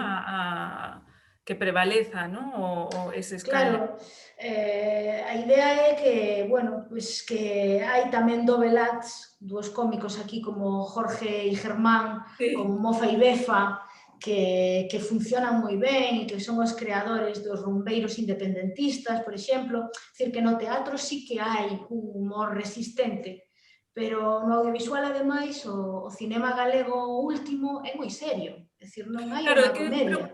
Preguntábame, por exemplo, que en esta cosa de dónde colleu a televisión esa especie de prototipo, ¿no? de humor, e pensaba, claro, que coa tradición que hai tan forte en Galicia do teatro e o teatro popular, non? Se habería algún outros estereotipos que claro, non foron trasladados a televisión e que quedan aínda... Igual os demais vos pasa tamén, non? Eu teño unha especie de sentimentos encontrados ao ver, por exemplo, a Nucha de Mucha ou os Tonechos, porque por un lado ríome e por outro produceme moitísimo desagrado. Hai unha parte de mí que se rí cos seus chistes da sogra bella, de chistes racistas, chistes, pois aínda recentemente no programa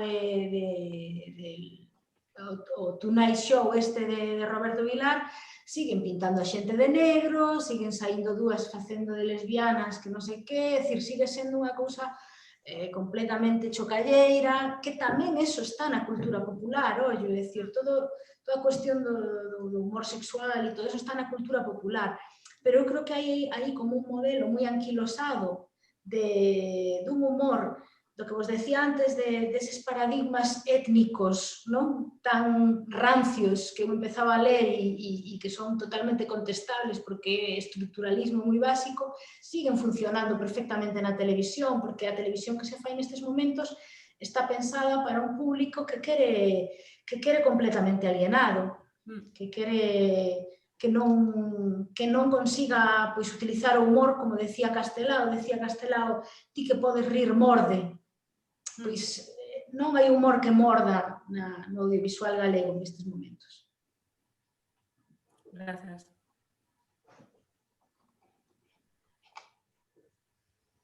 Germán. Sí, se estamos así todas caladas, que non quedemos caladas, por favor. Para eso... non, pois seguindo esta mesma liña, Marta, como que estaba pensando cando te escoitaba, non, precisamente no humor de Castelao, que un humor que claramente si visualiza un outro, e si visualiza responsables e microresponsables, non unha cousa como do cacique que tal, non, tamén digamos como que no humor tamén sempre hai víctima e verdugo, non, moitas veces, non, e que é un pouco esa, digamos, ambigüedade que tamén ten, non, que nos permite. Eu pensaba tamén noutra tradición, por exemplo, que unha das cartas que temos que é a de Barriga Verde, non, que é unha cousa que a mí me fascina, o sea, o humor bestia dos títeres, non?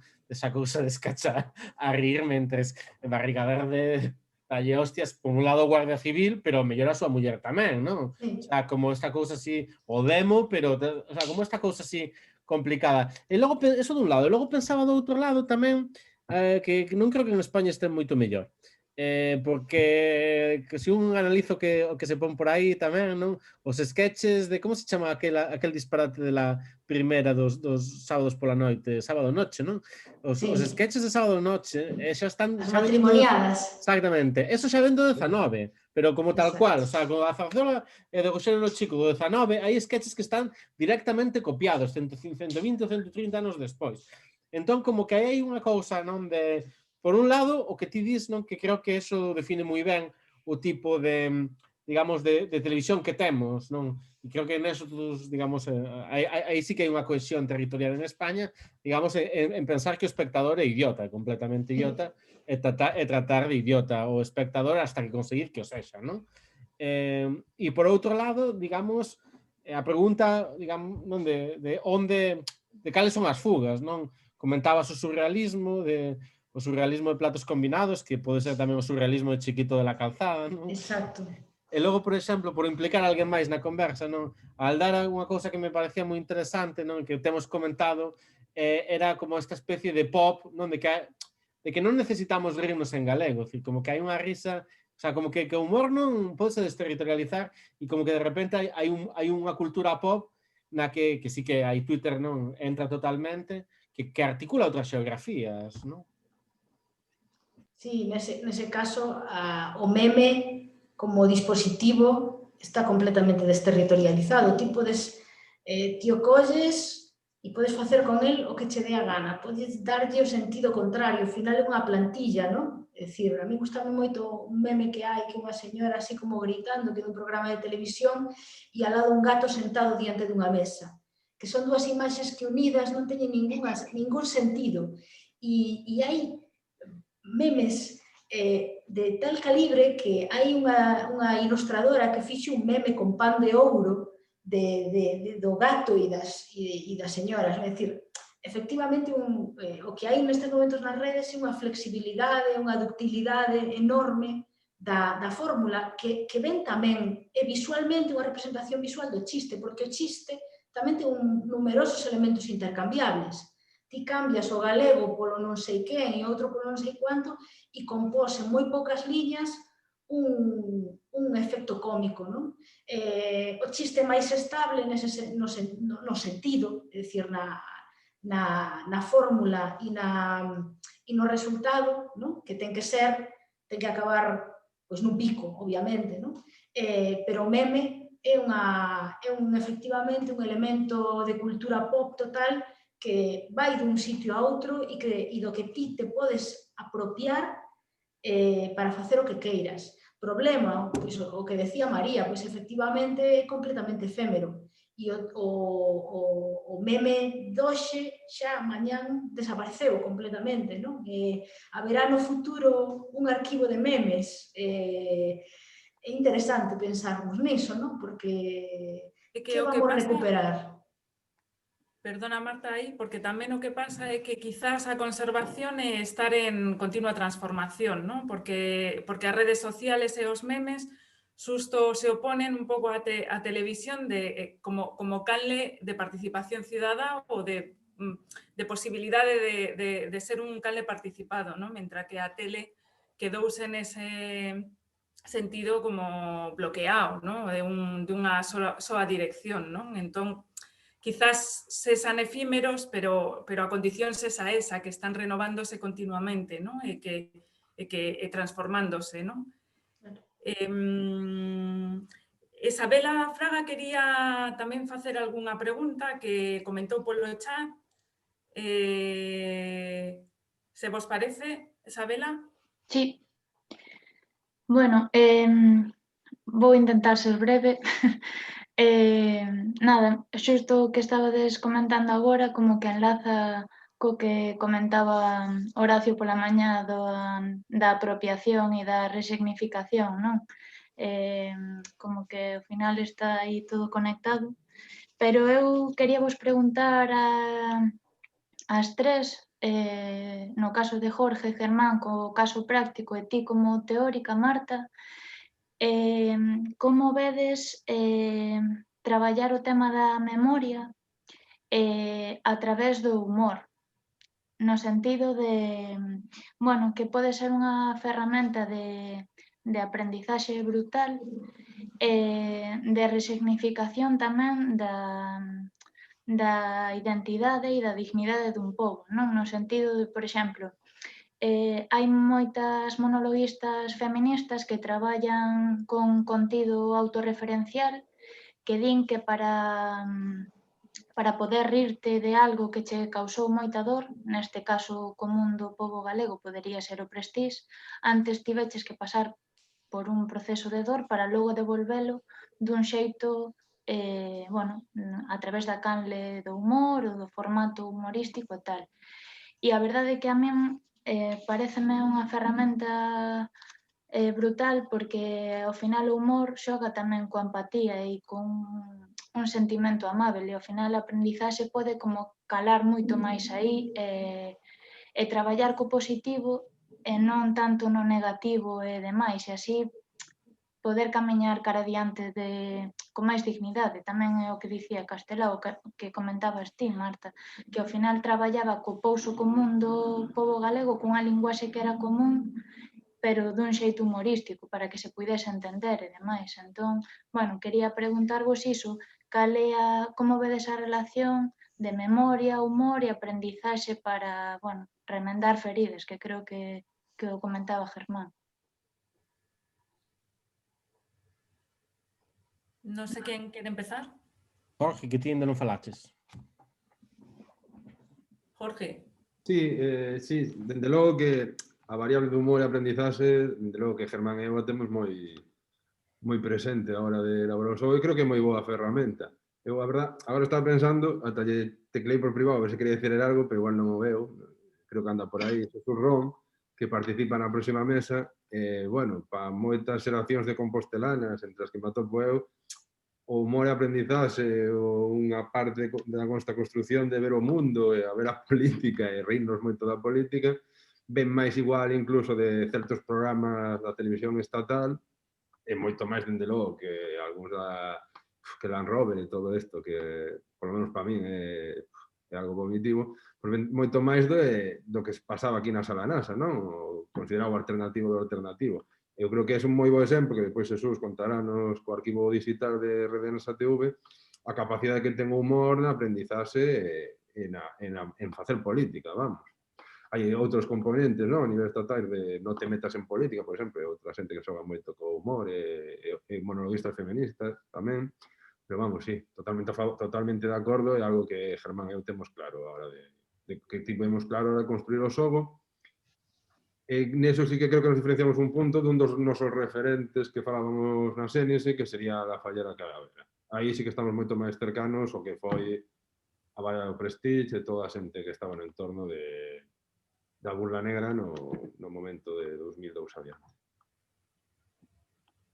Quería preguntarvos se xa tedes ilustradores, se xa estades aí facendo unha listaxe ou... Temos un preacordo cun deseñador de primeirísimo nivel, o que pasa que temos o proxecto dormiuse un poquinho nos últimos meses e entón temos que reactivar a canle, pero bueno, xa nos deron un sí, pero xa hai no que fiar, entón ainda non se poden dar os nomes. E logo temos unha primeira listiña de nomes posibles, tamén algunha xente coa que xa temos falado, pero ainda temos que sentarnos realmente a pechar esa lista.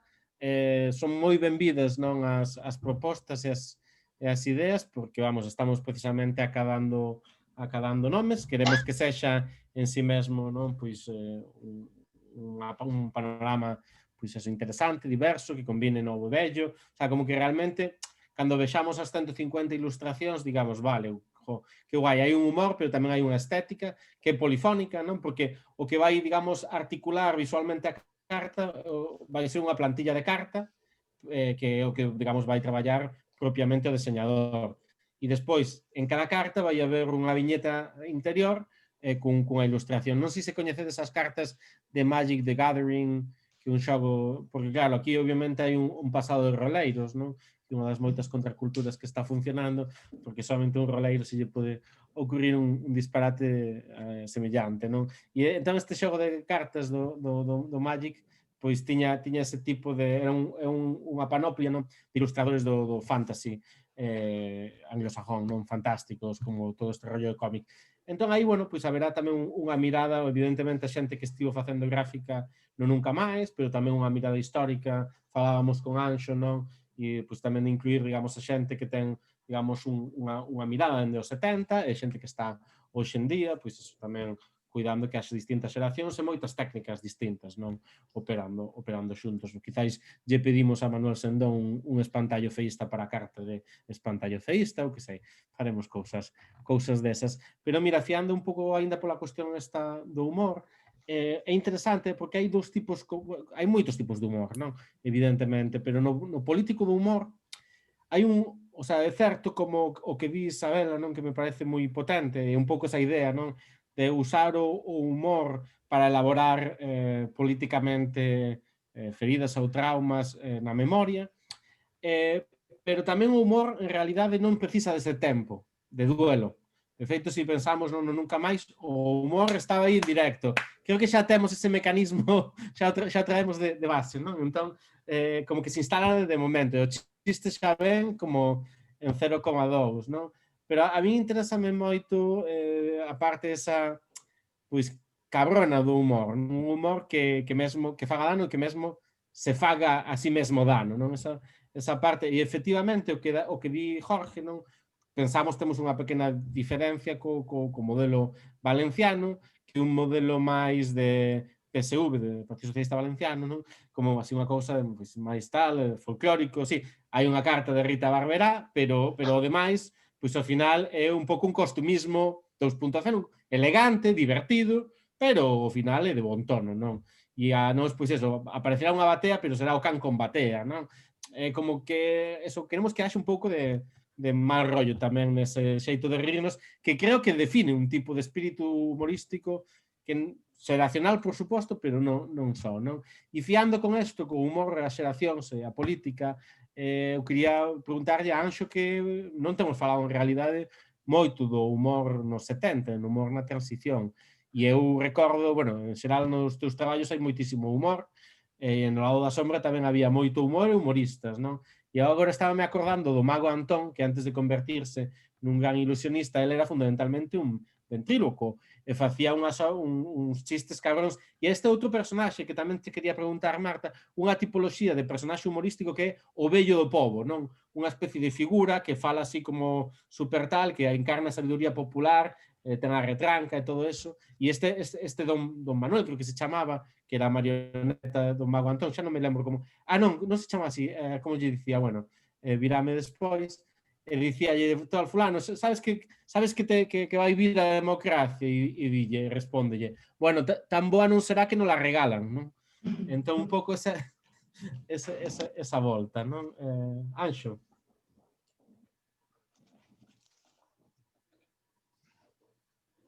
Anxo, tes que activar o micro.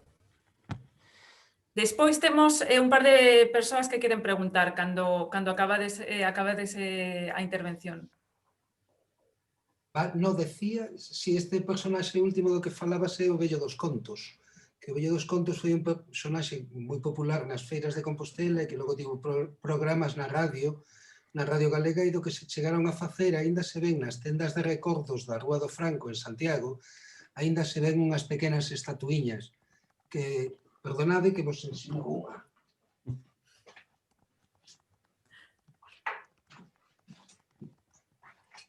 Estas. Non vos sona esta figura, a do Vello dos Contos. E ves que indica abaixo o Vello dos Contos. E é moi interesante porque eso, o sea, chegaron a facerse figuras populares, non? Como esta, por ebanistas artesanos anónimos. Sobre o que me preguntabas de humor, agora miraba no Google, non? A ver que era o Magic the Gathering e di sobre él, es el único juego en el que un humano puede ganar a un ordenador. Pensaba, non? Dice, ao ser, claro, o que ven decir é que ao ser un xogo tan complexo, ni siquiera unha inteligencia artificial pode facerse cargo deso. E solamente o azar e o caos humano é capaz de dar conta de isto. É así ou non é así? Non sei, un tempo xa hai moitos anos que non xogo, cando eu xogaba non había ordenadores que eran capaces de facer esas cousas. Pero mira, chamábase Facundo, o ventríloco do Mago Antón, chamábase Facundo, pero que sí que esa mesma figura é unha cousiña rápida que se me esqueceu antes, dicir, o interesante do humor, e quizáis eso enlaza tamén coa incapacidade do ordenador de operar con eses códigos, ten que ver coa metarepresentación, é dicir, o humor é un xeito de non estar onde estás, é absolutamente unha especie de desdoblamento, así, un sair de un para verse dende fora ou ver unha situación dende fora. E iso, claro, ten un poder político brutal, non? De imaginación política. Ten un poder político, eso, o sea, cando falaba desta figuriña, o sea, cando un personaxe que conta contos nas feiras chega a que os pequenos artesanos que fan recordos para turistas anónimamente acaben por labrar a súa figura, isto é semellante a outra cousa que decía Antón Reixa nun verso, decía, en Galicia nunca se contaron chistes de Quevedo. E é verdade, en Galicia o que se contaban eran chistes de Castelao. E entón, se me permitides, vou vos contar, a miña aboa contábame, sentábame e dicía, ven aí que te vou contar un chiste de Castelao. Decíame ela, vou te contar un chiste de Castelao. E contou un, decía, iba un día a Castelao polas leiras de Cornes e díxolle un paisano, ei ti, que por aí non é o camiño. E retrucoulle Castelao, e ti que sabes por onde eu vou? É dicir, aquí o que se produce é este fenómeno que é común en todos os países, igual que en Madrid fan chistes de Quevedo e en Galicia facemos chistes de Castelao, en Turquía fan chistes de Nasrudín e en cada país ten isto. Son procesos de apropiación que son procesos incontrolables. O sea, a maneira en como un ebanista decide realizar a talla do Vello dos Contos ou como a miña aboa ou calquera outra decide atribuir un chiste, un acudido, decide atribuirlo a un personaxe tal. Esos procesos creo que son os que exceden, non, a capacidade da inteligencia artificial. É dicir, esa capacidade de establecer afinidades artísticas, estéticas ou humorísticas sobre as cousas. É dicir, tamén, de alguna maneira, a única maneira que temos de vencer a fraga é mediante o xogo do gaiteiro petroleiro ou temos outra opción de vencelo. E igual que eso, este xogo é o outro lado do espello que nos permite pasar a un mundo irreal ou temos algunha capacidade de proxectar o outro lado do espello sobre este? Eu creo que sí. se non se importa, vou a pasar a Horacio, que estaba esperando pregunta, e logo Aldara tamén está esperando para facer pregunta. Entón, Horacio, adiante. Máis que pregunta era comentario, non? Un pouco estaba pensando na idea dos arquetipos, non? Eu cando presentachedes o xogo, a primeira asociación que fixe o xogo do gaiteiro petroleiro foi co tarot. Hai un tempo fixen un proxecto bastante relacionado co tarot, non? Me interesaba cando buscara empezar a ler no texto de Jodorowsky sobre o tarot, fala como esa idea de como un xogo digamos, aparentemente infantil pode esconder toda unha sabiduría profunda, non? E esa idea como de a réplica tras réplica tras réplica tras réplica, hai algo que se está mantendo, hai un estereotipo ou un elemento arquetípico que se mantén e que ten moito que ver con esa idea da pervivencia do arquivo que eu situaba na copia, no falso, na reproducción modificada, non? Pensando un pouco na proposta que facía desde de invitar a artistas, a distintas artistas, a traballar nun mesmo tarot, eu pensaba como se non sería interesante incluso darlle a volta, non? No tarot é moi coñecido as distintas manías que ten cada quen con respecto ao seu tarot e pois hai xente que lle gusta o de Rider, hai un tarot moi coñecido dunha pitonisa francesa, sería tamén o mellor moi interesante ter como distintas versións do gaiteiro petroleiro, non? O gaiteiro petroleiro de tal artista ou tal outra artista e como, digamos, esas figuras podrían, ao cabo do tempo, ir devindo determinados tipos de arquetipos. Germán e Jorge, queredes responder ou simplemente en relación aos memes, que eu creo que é a mesma relación que teñen os memes e as distintas xeracións dun meme, non como un meme revive e o mellor sería unha especie de volta a unha cultura oral gracias ao contexto digital, non? Esa idea da oralidade, de aquilo que simplemente pervivía a base de volvero a recontar, como mellor os medios digitais están recuperando modelos de transmisión que teñen máis que ver coa oralidade que coa escrita. E de feito, sobre Twitter se fala moito de que é oralidade escrita, porque reproduce conversas en modo escrito. Se vos parece, deixamos que Aldara faga a súa pregunta e circulamos estas dúas preguntas, tanto de Horacio como Aldara, porque como o tempo escasea, Aldara. Vale, escoitadesme? Sí. Sí, vale, perfecto, que estou con un ordenador novo, entón todavía estou probando.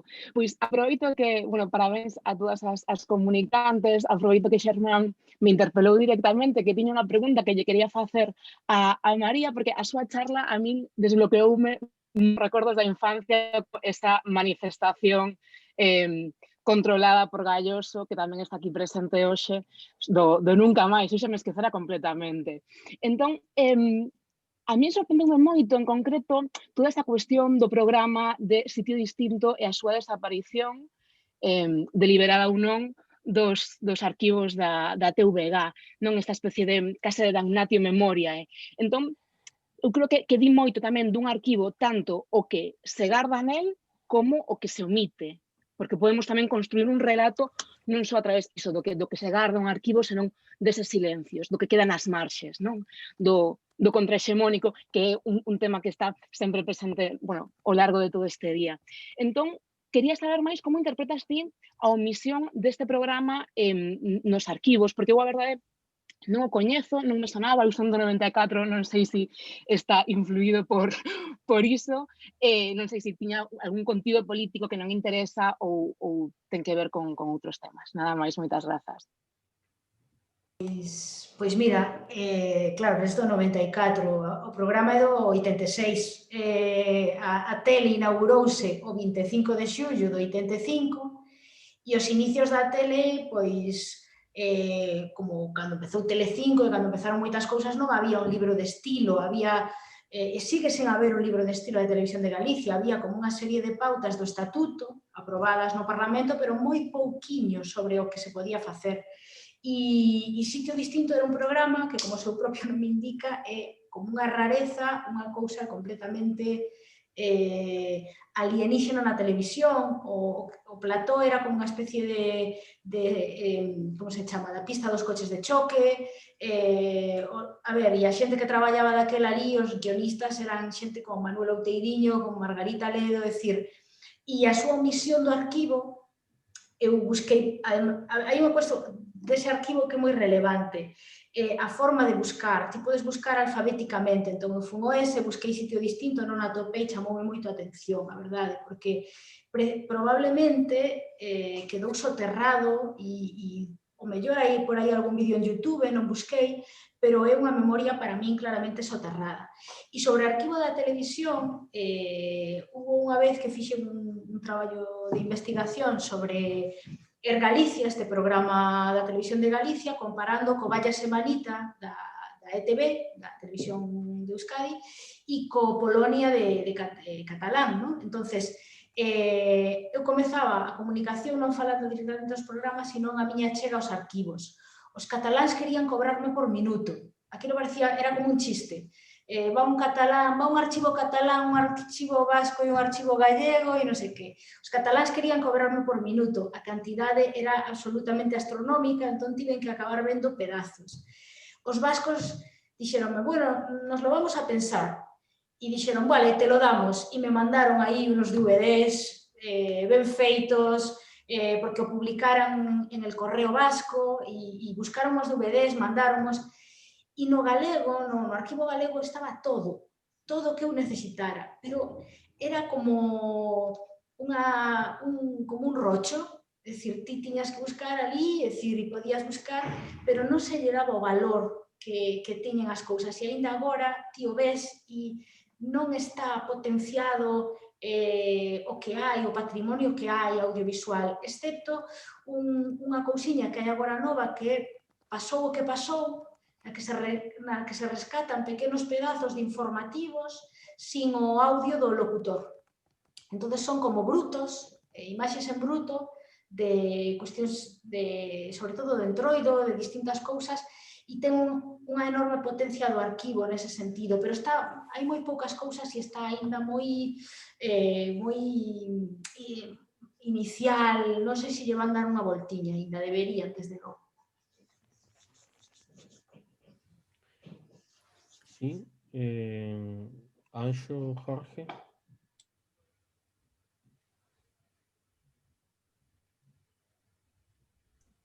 Alguén quere... Sí. Vas a hablar? Sí, Germán? se non fala ninguén máis, un comentario Sí, eu simplemente teño unha por non deixar pregunta, non sei se forzas a pregunta ou... Pois mira, sí, Carmela tamén... Sí, Calmera, Carmela tamén ten unha pregunta. Digo, mellor igual variedade que falar os que Claro, sí. Carmela. O micro. Vale, hola. Hola. Marta, eu estiven aí 2 anos, igual ti estiveches aí menos, na TVG, logo vin a directora do Servicio de Documentación, e creo que ano pasado lles deron unha subvención da Xunta destas enormes para a digitalización.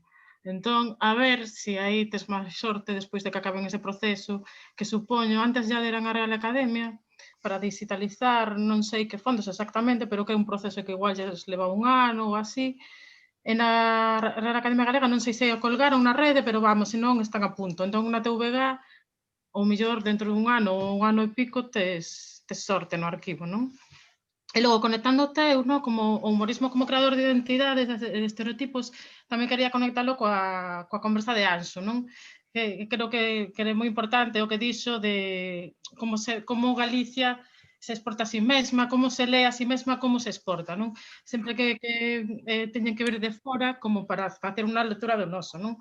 E isto, conectando un pouco coa miña intervención de mañá, que vai sobre o Museo Carlos Maside, isto quero decir que Anxo ten toda a razón, non? Que a primeira monografía así longa como deste século, non? É feita por Inmaculada Real, está moi ben, que é unha toledana que está traballando sobre a recuperación do patrimonio do exilio, pero que se esquece da potencia da identidade nacional nas políticas de recuperación de memoria dos galegos, neste caso de Luis Seoane, do Movimento Renovador. Non? Penso que todo isto ten moito que ver co que Galicia exporta, non? E nada, é unha simple anotación sobre o que dicía Anxo, que como non corramos, van vir de fora a contarnos a nós o que somos, non? Esa anotación, non sei, pouco máis xa. Non só eso, senón que o mellor somos digamos, non? Que son as propias institucións as que invitan, digamos, a que ese movimento de relato externo para interno non se produza, non é que veñan eles porque estean desexando, digamos, contar a ninguén de fora, o sea, como que creo que eso, digamos, a lógica máis perversa son as propias institucións endémicas as que de algún modo non chaman por esa mirada externa, precisamente para evitar, digamos, o fondo ese de voces propio, non? E aí Anxo, cos seus experiencias co arquivo da contracultura, tería tanto que contar, e, bueno, supoño que todos temos non unha chea de batalliñas para contar nese sentido, non? Eu quería simplemente, como dicir a propósito eso da cuestión do imaginario, home, sería fantástico ter non sei, varias versións non do Gaiteiro Petroleiro e esperemos que teña tanto éxito, como decía a Jorge, non, efectivamente, a Falleira Calavera pois chegou a ser un xogo que creou o seu propio campeonato, os seus propios sistemas de campeonato, e hai todo houbo, supoño, todo un boom no País Valenciano, de realmente que se chegou a xogar tanto, que se gastaron tantas barallas, non? Nos queremos facer perder tempo, quizás non tanto tempo, pero a idea sería estupendo chegar a ese momento, non? Non creo que tenemos que conformarnos coa cousa máis modesta de invitar a un grupo de artistas ilustradores e así. Pero simplemente dicir esa cuestión que me parecía moi interesante do que traías do imaginario é que efectivamente non as culturas populares operan con unha cuestión do imaginario, pero fronte, digamos, a análise máis junguiana ou arquetípica, a mí o que me interesa máis a análise martiniana, máis histórica dese proceso polo cual o imaginario se actualiza. Por suposto que hai mesmo, digamos, articulacións de carácter arquetípico, pero que sempre están nunha permanente actualización, non? Actualízanse na actualidade, no presente, e despois van perdendo vida de tempo e vanse quedando, digamos, cada vez máis marcadas contra o fondo do mito, que un pouco o proceso ese fantástico que describiu Anxo co vello dos contos, non? Hai un día que xa non sabemos quen é este vello, pero aínda así somos capaces de recoñecer unha forma. E sobre isto, unha brevísima anécdota que enlaza co que contaba ao comezo da sesión de hoxe, non? Sobre a necesidade de volver a contar os contos para, digamos, lembrar as historias, non? Digamos, a baralla quere facer eso, que cando eu cheguei a Estados Unidos, no meu primeiro ano, eu buscaba complicidade cos meus estudantes. Evidentemente, aínda que eu tamén rematei a tese hai moito tempo, un ano despois que Marta, pero como que xa choveu, nese momento, eu sí que sentía que tiña unha proximidade, pois, unha cercanía de, que sei, pois, a mellor 8 anos de diferencia cos meus estudantes non parecían tantos, non? Entón, eu cheguei ali alegremente, e buscando puntos en común, non sei como cheguei a ter que explicar na clase que era un espectro, non? E, sobre todo, a diferencia entre o espírito e o espectro. O espírito pode ser o da tua avoa, o espectro non. E se a tua avoa aparece como espectro, menuda avoa tiñas, non? Entón, explicándolles isto, non entendían. E xa lles expliquei, como un exemplo de espectro, Freddy Krueger. E cando dixen Freddy Krueger, non produciu ningún tipo de efecto. Entón, eu tentei Freddy Krueger. Eu pensaba que era un problema da miña fonética, que o meu inglés ainda era peor que o de hoxe, pero era como Freddy Krueger, e ao cabo dun rato xa me din conta que non era un problema da fonética, que era un problema da cousa en sí, que non. Entón, describín este señor coas garras, co papel quemado, co sombrero, e di anda, sí, eu disfraceime deso en Halloween, non? Entón, non sabía o que era, pero se disfrazara. Me pareceu como a mellor definición posible de cultura popular. Bueno, pois ese mesmo ano apareceu un remake de Freddy Krueger e tal. O que significa que, claro, que os americanos cada 10 anos teñen que contar todas as mesmas historias porque xa se esqueceron. E nós, como estemos todo o día en Antena 3, na Galega, en Telecinco, estámonos sempre contando esas historias, non? Unha das vantaxes de ser periferia que nas periferias mantense mellor a memoria dos centros, non? E iso coido que é interesante. Por certo, o problema de Freddy Krueger é que se ninguén cree nel non se pode aparecer. Entón eu xa imaginaba un novo remake no que un profesor de Princeton moitos anos despois convocara a memoria de Freddy Krueger e comezara unha serie de asesinatos.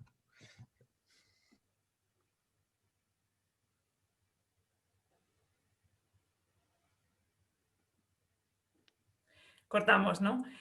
Vale. Sí, porque son as 6 e 7, a próxima mesa é ás 6:30, entón así temos un pouquiño de espacio para bueno, facer cada quen o que necesite neste momento e volvemos ás 6:30. Grazas a todos, a todas por estar nas mesas. Sí, dende as 6:25 xa estaremos por aquí, por se vos Vale. queréis ir conectando a esta mesma reunión, este mesmo link. Agora. Hasta agora.